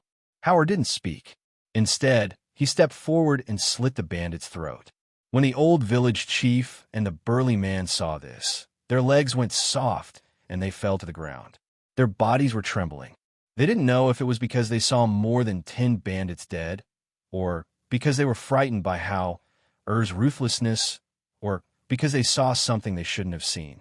No one knew that Howard's hands were trembling. After he killed the last bandit, he didn't stand up for a long time, until the 2 little fellows trotted to his side. "Big brother, how are you?" Her soft voice was filled with unconcealable concern. 2 identical little faces looked at him worriedly. Hearing their voices, Howard took a deep breath and turned around. "I'm fine." Grandpa Village Chief and the others seemed to be frightened. You obediently tugged at Howard's sleeve, indicating for him to look at the 2 people sitting on the ground. Grandpa Village Chief, Uncle. Howard walked over and looked at them. The 2 looked at him with complicated expressions. How, Grandpa Village Chief, if I didn't kill them, they would have killed us. Howard's little face was cold. He said, "My brother and sister are still young. They can't protect themselves, so I have to protect them. Moreover, my mother said to never show mercy to those who want to kill us. So they all have to die." The village chief and the burly man also knew that those bandits killed people without batting an eyelid. However, when they saw those bandits, who killed without batting an eyelid, being killed by a child who was not even 10 years old, they still found it unbelievable. Were all the children of the aristocratic families out there already so powerful? Also, they seemed to have seen him fly up earlier. Grandpa Village Chief, "Uncle, my big brother's a good person. They are bad people." Stepped forward, and hugging Howard's hand, she said to the 2 people who were paralyzed on the ground, "My big brother is really a good person. You don't need to be afraid of him." The tender voice entered their ears softly. This made the old village chief and the burly man feel guilty. The old village chief hurriedly said, "We're not afraid of him. It's just that we've never seen so many people die. We can't get over it all of a sudden." As he spoke, the old village chief stood up with his walking stick and said, "We have to deal with these corpses." Thus, he got the burly man beside him to help. Chapter 44:15. Howard thought for a moment and took the money from the small bag. He took out some of it and handed it to them. Grandpa Village Chief, "Uncle, this is for you." This won't do." They hurriedly waved their hands. "We didn't do anything. How can we take these things?" No, you can keep it for yourselves." "Take it." Howard stuffed it into their hands and said, "Let's go quickly." Seeing this, the burly man looked at the village chief and then looked at the money in his hands. He was a little troubled. "Just take it." The old village chief thought for a moment and let him take it. He then reminded him, "You're young. Remember not to show your wealth, lest you be targeted in the future." "Yes, we know." Howard nodded in response. They got on the donkey cart and continued ahead in the direction of the town. Along the way, the old village chief and the burly man had many things to ask, but every time the words reached their mouths, they swallowed them back. There were some things that they should not know. It was better for them not to ask. Knowing too much was not a good thing. The donkey cart moved slowly. It was not fast, but as time passed bit by bit, they arrived at the town near noon. "Look, this is the town. This town is very big. Many of the nearby villages are in the same market as this town." The old village chief looked back at the 3 of them and asked, "What do you plan to do when you reach the town?" The 2 little ones naturally looked at Howard. They were still young and could not make up their minds. Naturally, they would wait for their elder brother to decide. "We'll see when the time comes," Howard said. In fact, he did not have any plans yet. He had to see the situation first. When they entered the town and came to a corner, the old village chief asked, "Can we get off here?" "Yes, let's get off here." As Howard spoke, he got off the donkey cart and carried his younger brother and sister down. Then, he respectfully bowed to the 2 of them. "Thank you, Grandpa Village Chief and Uncle." The 2 of them hurriedly turned to the side to avoid him. "We don't dare." Although they knew that their identities were not ordinary and that they were just a few children, their hearts still skipped a beat when they thought of the scene on the road. They did not dare to accept their bow. "Grandpa Village Chief, Uncle will be going then." Ewer's soft voice was full of smiles. Her delicate and cute little face overflowed with a pleasant smile. She was really very cute. "You must be careful and take good care of yourselves." The old village chief could only say so. In reality, even if they wanted to help them, they couldn't. Thus, how? Or left with Mu Chun and Mu Yu. He watched them curiously look left and right as they walked into the street. If he hadn't seen it with his own eyes, he wouldn't have believed that such young children could kill more than a dozen bandits.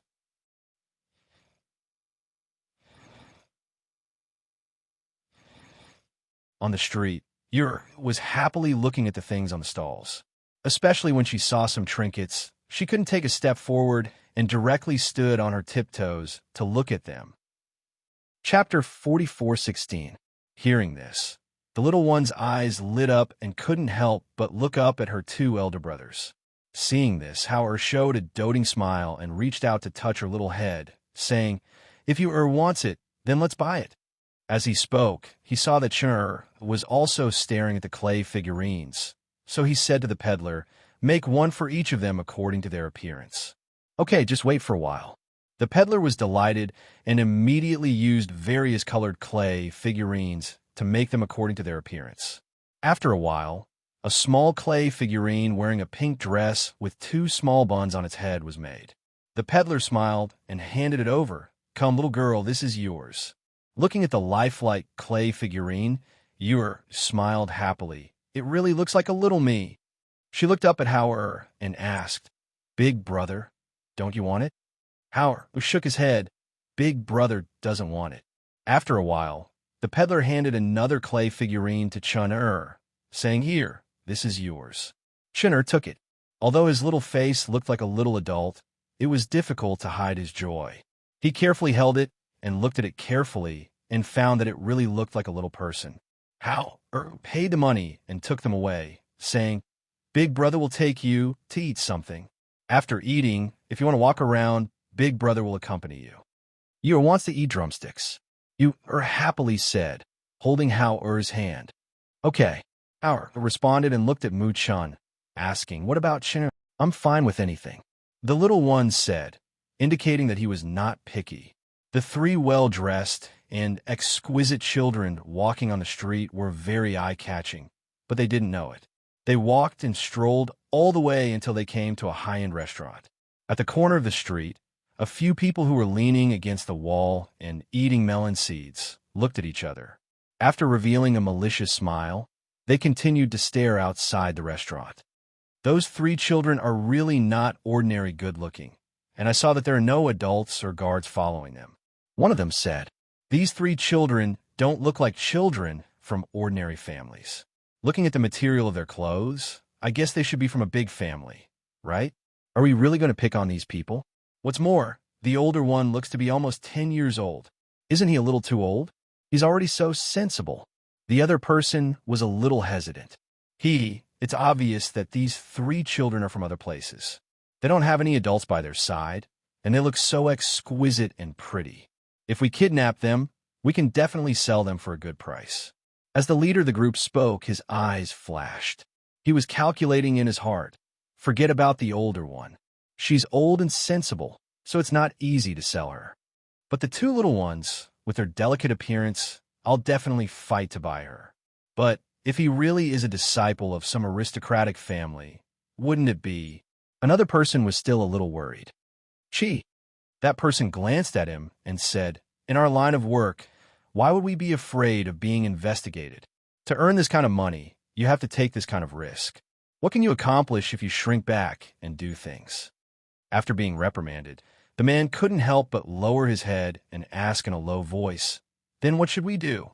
Chapter 44:17. At the same time, the three children in the restaurant did not know that they had been targeted. At this moment, the three of them were sitting in the restaurant.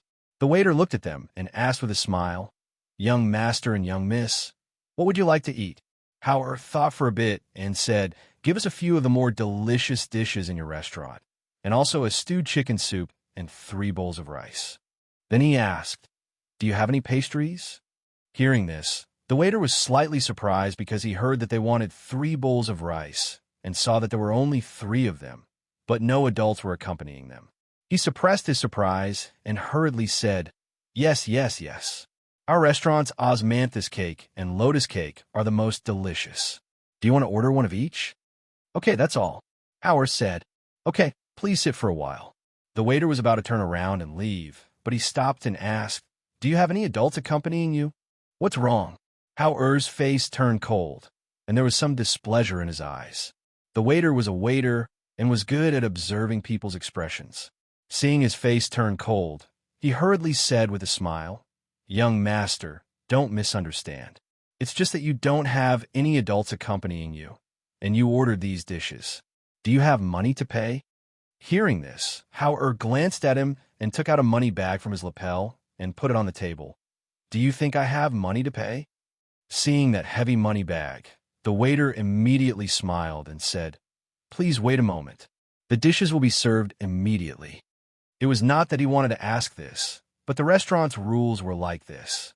After all, they were also afraid of eating without paying. Not long after, the dishes were served one after another. Smelling the fragrance of the food, the 3 children had a big appetite. The 2 children were relatively short, so they couldn't reach the dishes on the table while sitting on the chair. Therefore, Howard called the waiter to bring 2 small stools for them to sit on. "Come, eat a bit more." Howard helped them pick up the dishes and said, "Eat slowly, don't eat too fast."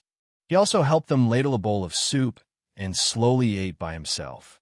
Big brother, the dishes here are delicious." Ewer smiled and narrowed her eyes.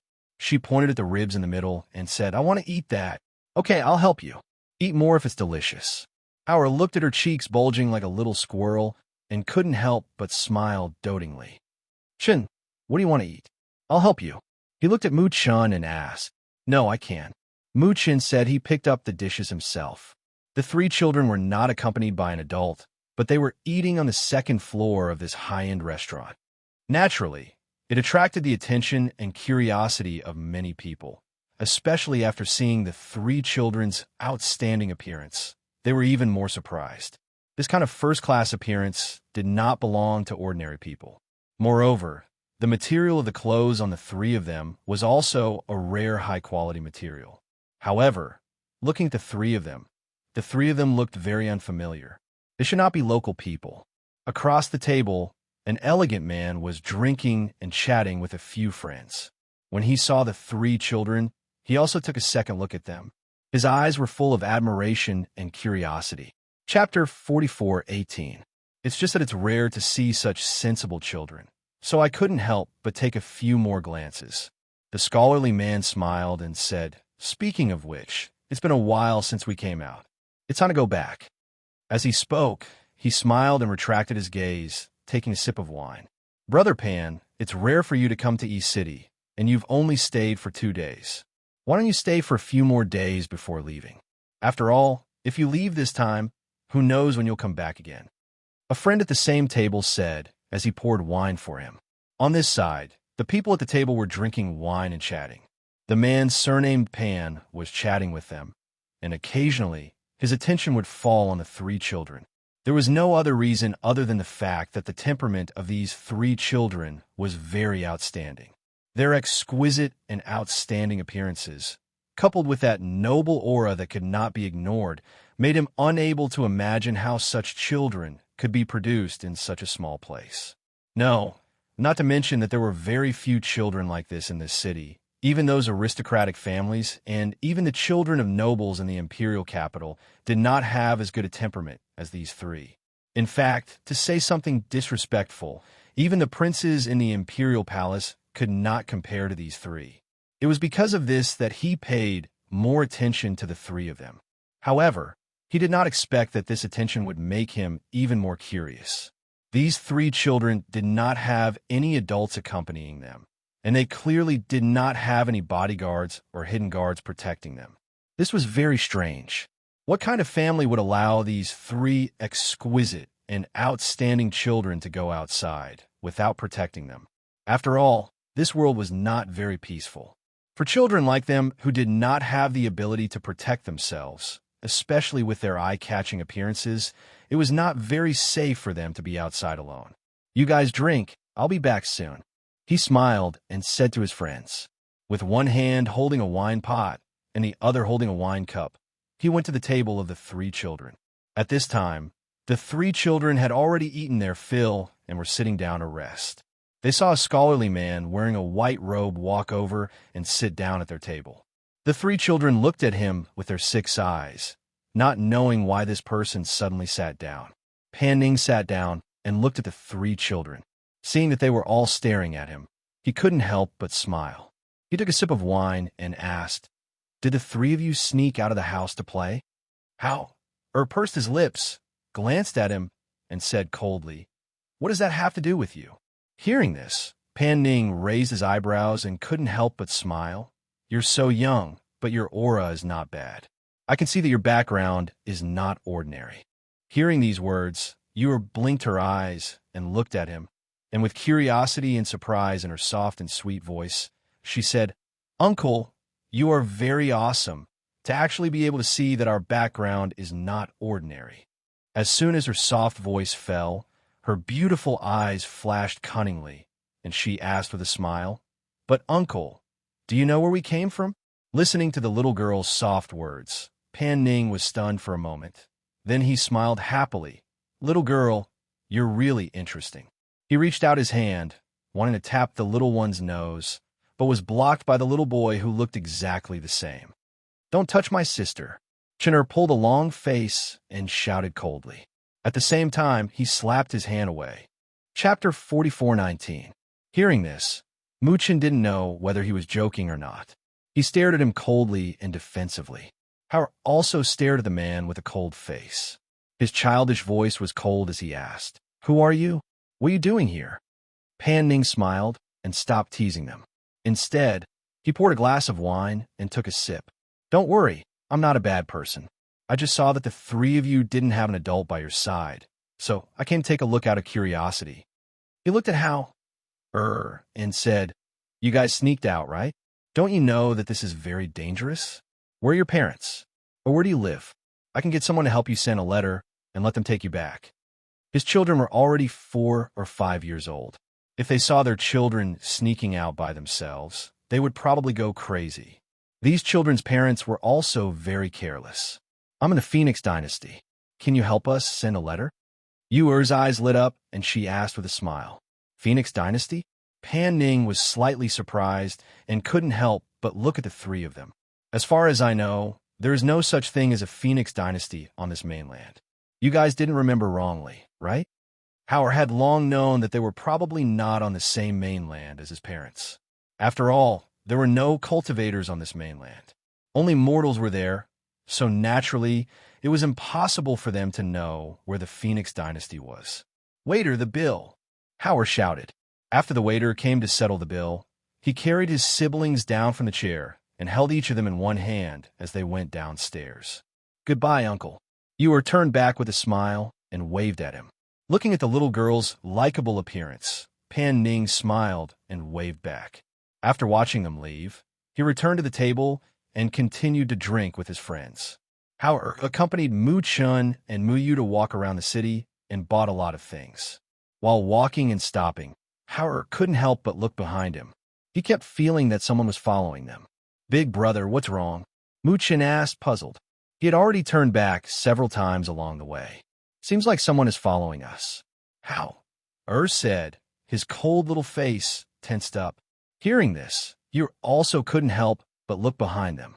However, other than the people on the street, she didn't see anyone strange or suspicious. "It's getting late. Let's go back to the inn to rest." As Howard spoke, he didn't dare to let them stay outside for too long because he was worried about their safety. He immediately led them to the inn. After they left, the few people who followed them all the way spat on the ground and cursed. "That little bastard is smart." There were a few times when they wanted to make a move, but they didn't have the opportunity to do so. It was as if they knew that they were watching from the shadows. Big brother, they seem to be heading towards the inn. What should we do? Another person asked. He didn't expect the 3 children to be so vigilant. Come here, I'll tell you. Let's do this, the man in the lead said in a low voice. After he finished speaking, he led his people and left quickly in 2 groups. Howard held the 2 little ones' hands and walked all the way to the inn. However, suddenly a group of beggars surged out of nowhere and actually squeezed towards them, separating the 3 of them in a few moments. Chinner, big brother, go away, don't push me. Chapter 44:20. Big brother, big brother, big brother. Yua was carried from behind, and a hand covered her mouth. Then she ran towards the alley. Yua struggled with all her strength, but was unable to struggle free, until she smelled a strange smell. Then a gunny sack wrapped around her and tied her up. She inexplicably knew what that strange smell was. She also heard the people outside say that she was drugged, so she did not dare to speak. She just covered her small mouth, and her eyes were red. She wanted to cry, but did not dare to. She did not know why she was drugged and did not faint as the people who caught her said, but she knew that if they knew that she did not faint, they would not know how to deal with her. She was very scared, but she thought of what her big brother said. She could not be afraid. When she encountered danger, she had to think of a way to save herself. So, she closed her eyes and recalled what her big brother said to them. After the man who took Yua ran to a courtyard, he put her on the ground and laughed. How is it? Big brother, my idea is good, right? Look, this little girl is already in our hands. Big brother, I'll contact the people right away and sell her night. Another man said and grinned. Thinking of the shining silver, even his footsteps suddenly became light. On the other side, looked at the beggars who were squeezing over. He was so angry that his little face was covered with frost. Seeing his sister being taken away, his eyes were bloodshot, and he shouted angrily, "Go away!" That voice contained a breath of spiritual power. That shout immediately made those beggars scream and squat down with their hands on their heads. Another man who put Mu-chan in his sack and ran felt pain in his 7 orifices. It seemed that blood was oozing out. He reached out and touched it. His nose and ears were bleeding. He looked back in horror and saw that the little boy who was less than 10 years old had blood-red anger in his eyes. His eyes were surging with killing intent. He was so scared that he trembled. He did not dare to stay for long and quickly carried the little boy who was struggling in the sack and ran into the other side of the alley. "Give my brother back to me," Howard shouted angrily. He stepped on the beggars who were squatting down with their hands on their heads and quickly chased after them. The people on the street saw this scene and were stunned for a moment. Some of them gasped in disbelief. That is snatching a child on the street? Quick, hurry up and report it to the authorities. How hateful. A woman angrily pushed the man beside her and urged him to report it to the authorities. Some people frowned and didn't want to meddle in other people's business. After all, no one knew if there was someone behind this. What if they were retaliated against? Some people looked at the beggars who were squatting on the ground and holding their heads. They looked up one after another, but all of them were bleeding from their eyes and noses. It was a horrifying sight. The commotion here quickly attracted the attention of the soldiers. After the soldiers questioned the surrounding people, they quickly joined in the pursuit. On the other side, Har looked at the 2 alleys and clenched his fists tightly. He chased all the way here, but he didn't know that the enemy was familiar with the nearby alleys. As he chased, that person carried his younger brother and ran off somewhere. Chinayur, where are you? Unable to see the figures of her younger brother and sister, the tears that she had been holding back for a long time finally fell uncontrollably. Chapter 44:21. The sky gradually darkened. Howard was still searching. As for those soldiers, for some reason, they retreated after searching for a while. In a remote courtyard, Mu-chen's hands and feet were tied, and his mouth was stuffed with a ball of cloth, so he could not speak. Yua lay quietly in the open gunny sack next to him, not daring to move. She knew that her brother was also caught, and that these bad people wanted to catch them and sell them. Big brother, these 2 children have been caught, and the soldiers outside have also retreated. Should we send them out of the city now? A man asked, looking at their big brother. Have you contacted the people over there? The man looked at them and asked. Yes, they're already waiting at the usual place. But I don't know if we should send the children out of the cellar this time, or wait for a few days before sending the others out. Let's get rid of these two brats first. Their appearances are too eye-catching. If we leave them here for too long, I'm afraid that something unexpected will happen. Go and prepare immediately. We'll send them away now. Okay. They quickly arranged and secretly sent them out of the city under the cover of the night. On the other side, Pan Ning, who was slightly drunk with a few friends, was waving goodbye to them when a low-key but luxurious carriage slowly came and stopped in front of him. Just as he was about to get into the carriage, he caught a glimpse of a small figure walking in the night. He raised his eyebrows and looked. Wasn't it one of the 3 children who ate in the restaurant during the day? He suddenly spoke, frowning slightly. The smile on his face disappeared as he looked at the child. The 2 little guys he had been protecting were gone. With how much he cherished them, he would not let them out of his sight. Go and bring him here. He sat in the carriage, but did not enter it. Instead, he sat outside. Yes. In the shadows, a shadow guard quickly came forward and stood in front of Hao-er. Before he could speak, he saw the child, who had his head lowered, suddenly raise it. His eyes were filled with viciousness, and he was startled for a moment. My master wants you to go over.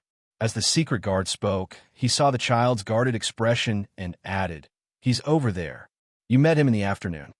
Hao-er followed his hand and saw the elegant man leaning against the carriage, waving at him. After hesitating for a moment, Hao-er walked over. Did something happen? Were your younger siblings? Pan Ning asked directly. Upon hearing this, Hao-er gritted his teeth and said, Gone. Hearing this, Pan Ning frowned and said to the shadow guard, Go and check the whereabouts of the 2 children. Yes. With that, he left in a flash. Seeing this, Hao-er looked at him and asked, Who are you? Can you help me find them? Pan Ning smiled and said, My name is Pan Ning, from the imperial capital, the eldest young master of the Pan family. However, you wouldn't know even if I told you. He waved his hand and patted the seat beside him, saying, Come up and sit for a while. Tell me, how did you manage to make them disappear? Hao-er paused for a moment, walked forward and asked again, Can you find them? Pan Ning smiled and said, With my connections, of course, there's no problem. Of course, as long as they are still in the city. Chapter 44:22. After listening to him, Pan Ning shook his head and sighed. I've already warned you. You 3 children are too eye-catching outside. It's easy to be targeted. As he spoke, he looked at the children's cold faces and said, With your looks, not only will human traffickers target you, even those with dirty intentions will target you. Therefore, you can imagine how dangerous it is for the 3 of you to be outside. Hao-er pursed his lips and didn't speak. He only wanted to know where his brother and sister were now. Seeing him sitting there with his head lowered and lips pursed with self-blame, Pan Ning smiled. Don't worry. We lost them in the evening. We'll find them now. Pan Ning's subordinates were very efficient. In less than an hour, the secret guard had found out who had captured them. He whispered into Pan Ning's ear about the people behind these people and saw Pan Ning's face turn cold. However, before he could speak, he saw the child sitting next to him suddenly leap into the night. He couldn't help but be shocked by the way he moved. This child actually has such skills. He muttered. When he came back to his senses, he saw that Hao-er had already entered the alley. His face changed, and he said, Quickly follow him. This child probably heard what you said just now. He quickly got out of the carriage and rushed into the night with the secret guard. That's right. Hao-er heard what the secret guard said to Pan Ning. He was a cultivator and sat next to Pan Ning. No matter how low the secret guard's voice was, he could still hear it. After learning the location from the secret guard, he quickly went to the alley. He had passed by the alley courtyard that the shadow guard had mentioned several times today, but he didn't know that his younger brother and sister were locked up inside. Thinking of this, his eyes shot out a fierce light like that of a wolf cub. Daring to capture his younger brother and sister, he would definitely not let those people off. When he found the courtyard, he could faintly hear the sound of drinking and having fun inside. He directly lifted his foot and kicked open the courtyard door and walked inside. Who dares to behave atrociously here? The people drinking inside heard the sound and came out to take a look. When they saw that it was the boy from the day, they couldn't help but sneer. Yo, boy, you're quite capable. You actually found this place. Where are my younger siblings? Howard asked with a cold face. He looked at those people who had captured Mu-chun and Mu-yu today. He couldn't help but feel hatred in his heart and clenched his fists tightly. Seeing that he was alone, they didn't try to hide anything and laughed out loud. Those two little things, we sold them so easily. See, we got the money. As they spoke, they patted the money pouches on their waists. Upon hearing this, Hao-er's eyes turned red. Sold? How dare you betray my brother and sister? What did you sell them? Ha ha ha ha ha. If we don't tell you, what can you do to us? Little brat, hurry up and scram. Otherwise, The leader snorted coldly. If it wasn't for the fact that this brat was too old, he wouldn't have left him here. Damn it, all of you deserve to die. Hao-er's voice turned cold. He loosened his clenched fists and moved his hand. The dagger tied to his leg was in his hand. In the next moment, he leaned forward and attacked the leader. None of the men saw how he made his move. When they came back to their senses, they saw that the leader was already kneeling on the ground with a sharp dagger against his neck. Chapter 44:23. Don't kill me. With the sharp blade against his neck, he could only feel his skin being cut and blood seeping out. The pain caused him to cry out in alarm. His body stiffened, and he didn't dare to move, fearing that the sharp blade against his neck would cut his throat. Speak. What did you sell them? Howard shouted again with a murderous look in his eyes. I sold them. I already transported them to the imperial capital overnight. Just as he finished speaking, slashed the dagger in his hand. At the same time, blood splattered out and that person fell down with a scream. When the other people saw this scene, they were so shocked that their eyes widened. They rolled and crawled in several directions, trying to escape. However, how could Hao-er, whose murderous intent had been aroused, allow them to escape? Looking at the people fleeing in different directions, he stabbed the dagger into the ground with a cold face. In the next moment, with a move of his hand, a long sword glowing with light appeared in front of him. As he gathered the sword in his hands, it split into two, then into four, and attacked in four directions. Die! The cold voice carried a terrifying, murderous intent. The flying sword flew out with a whoosh and attacked the four people at a speed that was too fast for the ears to cover. Whoosh! The sharp sound of the long sword sliced through the air. With a swoosh, it pierced into the hearts of those people from behind. Sharp and mournful screams came out from their mouths, resounding in the night and spreading out. When Pan Ning and the Shadow Guard arrived at the courtyard, they were immediately stunned by the scene in the courtyard. The courtyard was covered in blood. One person had already died, and the other people who were preparing to flee were also killed by the flying sword. What shocked them even more was that after killing those people, the flying swords disappeared one by one, leaving only one of them. As for the remaining one, it was the one that had killed the man who was running towards them. The originally sharp and intimidating flying sword was now heading towards them after passing through the man's body. The powerful aura on the blade of the sword had completely stunned them, causing them to be unable to move under the killing intent. They could only stare with wide eyes at the sharp sword that had stopped between their eyebrows. Pan Ning, who had never lost his composure like this, had his mind completely blank at this moment. The only thing in front of him was the sword blade that seemed to have a life of its own. At this moment, he could clearly feel a terrifying pressure. This kind of pressure caused cold sweat to seep out from his forehead, making him unable to move his body. Immortal. These two words inexplicably appeared in his mind. Only the legendary immortals could control swords. Only the legendary immortals had this ability. However, what he did not expect was that this immortal was actually a child less than 10 years old. Hao-er, who was furious when he heard that his sister-in-law had been sold, pursed his lips when he saw the two of them being shocked by the pressure. He turned his hand and shouted, "Come back." The long sword returned to his side with a whoosh, and was then stored in the space. Seeing the long sword disappear into thin air, Pan Ning's heart thumped loudly. He suppressed the shock in his heart and hurriedly asked, Have you found the whereabouts of your brother and sister? Are they here? Howard looked at him with a cold expression on his little face. You'd better not spread what you saw just now. Chapter 44:24. Even a bodyguard, who had undergone strict training, was stunned at this time. When he heard his master's words and saw the child's cold gaze, his heart trembled, and he immediately straightened his back. Little master, don't worry. I will keep this a secret. This child, after seeing him kill those people and ride the sword, he no longer dared to treat him as an ordinary child. Even if he had no common sense, he knew that this child was definitely not ordinary. How? Retracted his gaze and looked at Pan Ning. My brother and sister were sold by them and are being sent to the capital. Pan Ning heard this and knew what he meant.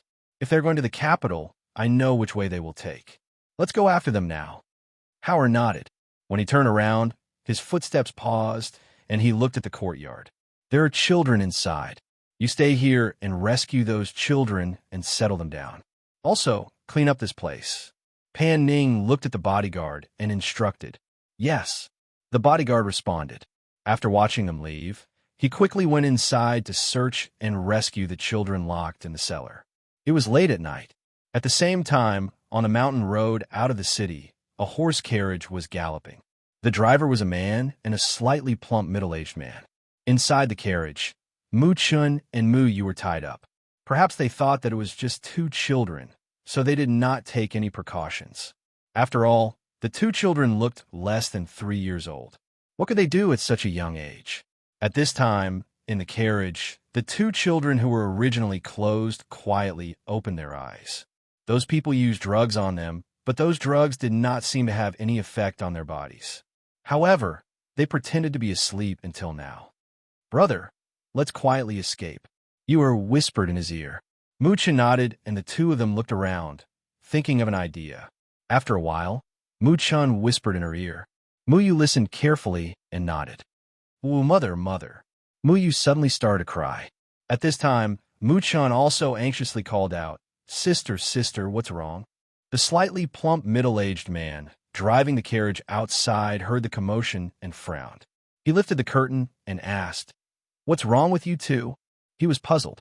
They were clearly drugged, so how did they wake up so quickly? My stomach hurts. You pursed her lips and said with a crying voice, You two are so troublesome. The slightly plump middle-aged man glared at them unhappily and then shouted, Stop by the side and let the two children go to relieve themselves.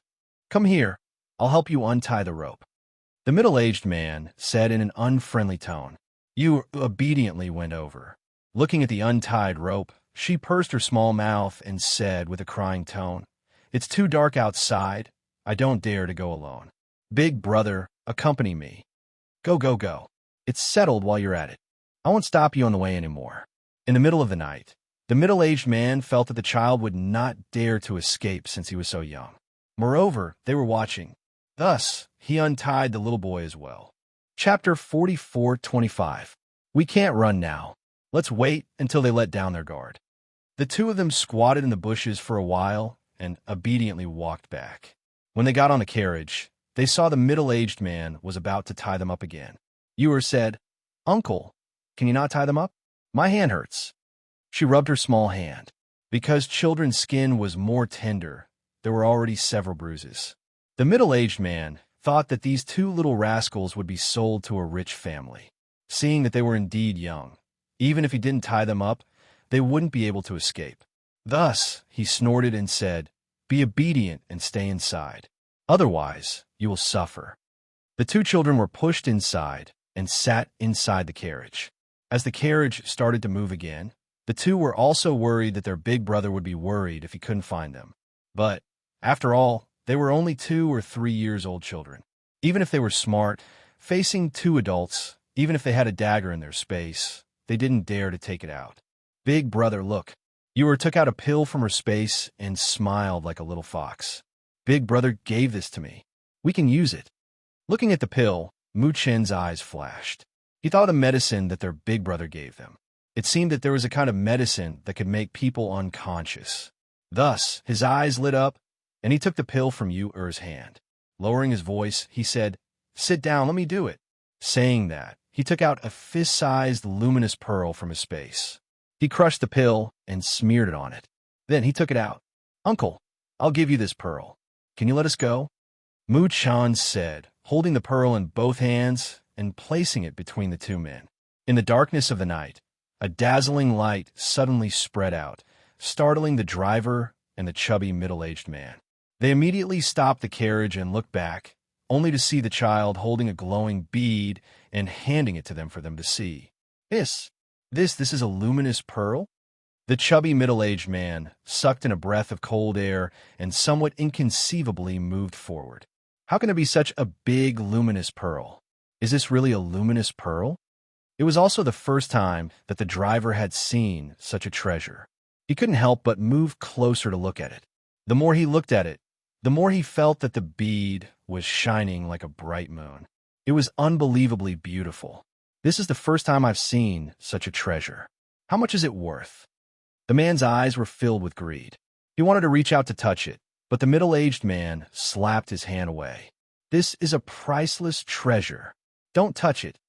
As the middle-aged man spoke, he took the pearl with both hands and stared at Mu Chun suspiciously. "How did you get such a pearl? Where did you get it?" When the two little brats took it, their clothes were still intact, and they didn't have anything valuable on them. Where did they get this treasure from? Hearing this, Mu Chin's eyes narrowed. He pursed his lips and did not speak. He only looked at them and brushed the powder off his hands.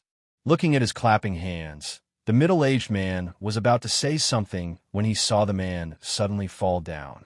He was shocked and turned around to look at the child. Unexpectedly, what greeted him was a punch from the child. Bang! Mu Chin's clenched little hand condensed a thin trace of spiritual aura. He punched out heavily and directly knocked the man out. Chapter 44:26. The chubby man cried out in pain as he fell backward and rolled out of the carriage. The luminous pearl in his hand also rolled to the side of the road. Just as he was about to stand up, he felt dizzy and fainted. The two children jumped down from the carriage.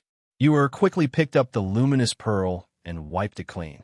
Holding it in her arms, she looked up and saw her brother taking out a dagger.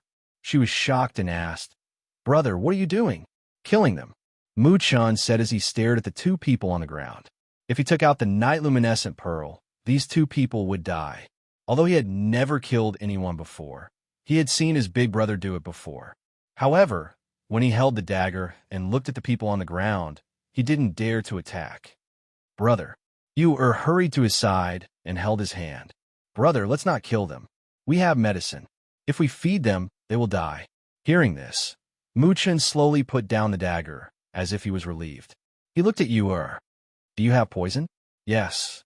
Yu-Er smiled and took out a small medicine bottle from her space. She poured out 2 small pills and stuffed them into the mouths of the 2 people on the ground. Then, she took out some water and poured it down their throats. "It's done," Yu-Er said as she squatted at the side and watched with wide eyes. She pestered her brother to give her the medicine, but her brother only said that it was poison and that people would die if they ate it. So, she wanted to see what would happen to the people who died after eating it. Seeing his cute little sister squatting beside the 2 people and watching how they were poisoned to death, Mu Chin's mouth twitched. He only felt that his sister was really careless. "Brother, their nose and eyes are bleeding," Yu-Er said in surprise and quickly backed away. She patted her small chest and said, "It's so scary, so scary." Mu Chin glanced at her and silently looked away. It was late at night, and she was holding the luminous pearl in her arms and looking at the 2 corpses with blood flowing out of their 7 orifices under the light. It was indeed scary. "Brother, let's go back and look for brother. Big brother couldn't find us, so he must be anxious and crying," Yu said while holding Yi Mingzhu with one hand and holding his hand with the other hand. "Well, let's go back and find big brother." Mu Chin nodded. He also knew that when they disappeared, big brother must be crying. At that moment, he held his sister's hand and walked back the way they came. They had the night luminescent pearls to illuminate the path, and the faint moonlight from the full moon in the sky. They also had 2 companions, so they didn't feel afraid along the way. Or perhaps the 2 of them were too young and didn't know what fear was. As they walked, they chatted. "Brother, when can we become powerful? If we become powerful, those bad guys won't dare to capture us. If we work hard, we will become very powerful," Muchan said. "Then when we grow up, will we become very powerful?" Yu'er's soft voice resounded in the dim light of night. "Yes. Then when can we find our way home? Will Father and Mother come to find us? Father and Mother don't know we're here. What should we do? We will definitely go home. Father and Mother must be looking for us." Chapter 44:27. Because he could not see clearly who it was, Muchan put away the night pearl and pulled his sister to hide in the bushes. It was late at night, and he was afraid that they would be caught again. Pan Ning rushed over with Hao on horseback. Knowing that he was anxious, he comforted him. "Don't worry. This is the only way to the capital. They probably won't use such a large number of boats to escort the 2 children, so they will only take this route. The junction of this route is not close, so I guess they haven't reached it yet and will catch up with us." How? Half crouched, his hand holding the reins. He looked ahead worriedly, hoping to see the figures of his brother and sister. However, when the horses galloped past the place where the 2 children were hiding, they did not even notice that there was someone in the bushes.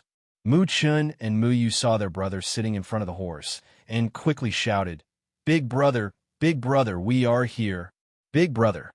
The horse galloped for dozens of meters and faintly heard voices coming from behind. Hao was startled and turned back abruptly. He saw the 2 children waving their little hands and calling him under the moonlight. "My brother and sister are there. Go back quickly." "How?" said in surprise and tightened the reins. Pan Ning also heard the sound behind him and immediately turned his horse towards them. When he arrived in front of them, the horse stopped and the child sitting in front of him had already jumped down. "Chen, how are you? Are you hurt?" Hao asked nervously and looked them up and down. "Big brother, we are not hurt," the 2 children said in unison. Hao saw that the 2 were dirty but looked at him with bright eyes. He couldn't help but hug them tightly in his arms. "I'm sorry, it's all my fault. I didn't protect you well." Muchin clumsily patted his back and said, "Big brother, we are fine. Don't worry." Yes, we are fine. Big brother, don't worry." You also copied her brother and patted his back. Pan Ning looked at the 3 children and finally felt relieved. He exhaled softly and looked at the 2 little ones with surprise in his eyes. How did such a small child escape? Moreover, in the face of such a situation, she was still able to calm down and comfort their brother. She was really sensible. "How did you escape? What about the people who captured you?" Pan Ning dismounted and asked. The 2 little ones glanced at him. When they saw him, Mu Chan didn't say anything. Yu smiled and greeted Uncle. Looking at the little girl's sweet smile, Pan Ning also smiled. "Yes. Uncle, the bad guys are all dead." She smiled and said, "So we ran away." As for how they died, she did not say. Hearing this, Pan Ning was slightly surprised. He wanted to ask, but he saw the 3 children talking together again, so he gave up. Knowing that their big brother was not an ordinary person, they reckoned that these 2 little ones were not ordinary either. "It's late now. Let's go back to the city," Pan Ning said, looking at the 3 of them. Hao responded and patted the heads of the 2 little guys. Chapter 44:28. It was already the second half of the night when they arrived at the city. They stayed in the inn with Pan Ning and took a bath before going to rest. Pan Ning wanted to ask them what they planned to do next, but seeing that it was so late and the 3 of them were children, he didn't say much and thought that he would ask them tomorrow. The next day, Pan Ning saw the 3 children come out of the door and walk down at about 7 o'clock in the morning. "Come over and eat something," Pan Ning shouted at them. Hao paused for a moment, then walked over with the 2 little ones and sat down at the table. Pan Ning scooped a bowl of porridge for each of them and said, "Eat some porridge first. This is chicken soup. The taste is not bad."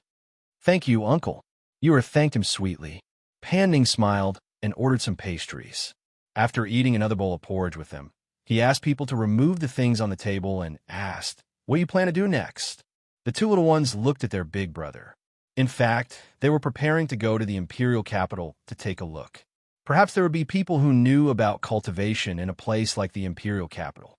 Rather than asking the three of them, it was better to say that Pan Ning was also asking Howard. After all, among the three of them, he was the only one who could make the decision. We plan to go to the imperial capital, Howard said.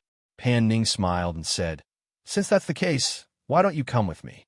At least we can take care of each other on the way. He smiled and looked at the three of them, saying, my house is in the imperial capital. I'm very familiar with that place. If you follow me, at least yesterday's incident won't happen again.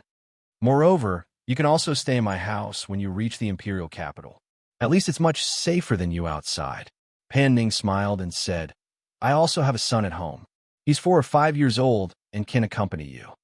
Howard frowned and asked, why do you want to help us? Pan Ning was stunned by the question. Then he smiled and looked at Howard, saying, it's just a small matter. Don't worry, I don't have any ulterior motives. The two little ones looked at Pan Ning and then looked at their big brother. Although they didn't say anything, one of them looked around and the other looked down. No one knew what he was thinking. All right, we'll go with you. In the end, Howard agreed. Hearing this, Pan Ning smiled and said, I still have some things to deal with today. Tomorrow. We'll set off tomorrow. You can have a good rest. If there's anything you want to buy, I'll let the guards accompany you. Yes. Howard responded and brought his younger brother and sister to the room upstairs. Pan Ning also left the room not long after. In the room, Muchin looked at him and asked, Brother, are we really going with him? Yes, it will be better to follow him, Howard said. With a thought, he took out the communication jade and tried to contact his mother. However, the communication jade didn't work at all. Take out yours and try. Howard gestured. Thus, Muchin and Muyu also took out their communication jade tablets to try, but there was still no response. It might have been cut off,